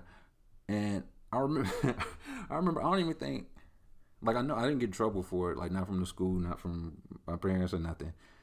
And I don't even think my mom was mad when she picked me up. I feel like she just like I just got in the car. She just saw like the football, the mud on the football, like the mud on my pants. It was like, yeah, rough day, huh? And we just went home. So yeah, I think about that every once in a while. I don't know what happened to that guy. I'm sure he's still somewhere hating niggas probably. Huh? And the last question for the week is from Crawweedy, good old Crawford. It says, good day, Whiskers. Thanks again for the battle on Sunday. What are your top 3 liquors, top 3 beers, and top 3 wines if you have any? First off, salute to you, sir. On MLK Day, Crawford and I had a doozy of a jam contest battle. I prevailed in the final round, like final song, buzzer beater, because the boy had me on the ropes. He definitely had me on the ropes. Last song, was tied 2-2. He played Savage Remix. He's playing on all the horny people in the chat, and boy, they was hooting and hollering.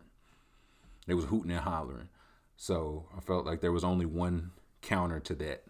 I went with Ben's Friends, also known as What You Told Her by Future and Andre 3000. For the clean sweep in the final round, prevail. But a good battle to you, sir. Thank you, and thank you for the question. Top 3 liquors.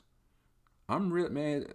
Bourbon, whiskey, and bourbon. Now I like Bullet bourbon. If a place has Bullet bourbon, I'll probably get Bullet and Coke or Sprite, ginger ale.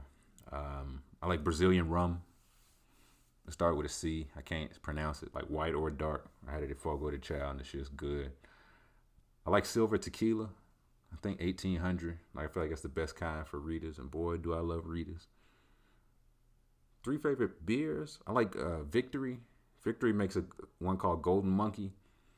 It's good. It's like 9%. So like half of one had me, you know what I'm saying, ready to take my shirt off. I like Cougar Bait.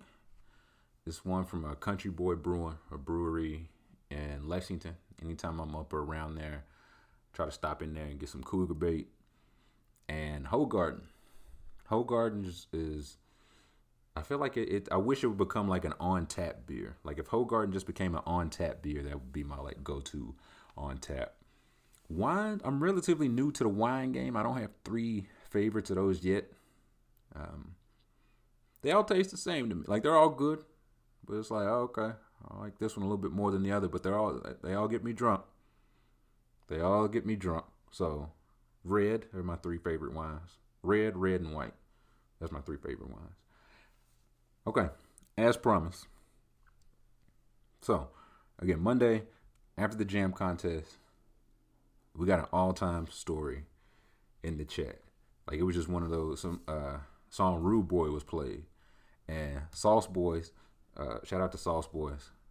He's new to the core. And he gave me permission to share this story. He was like, yeah, man, I remember my old lady got jumped to this song.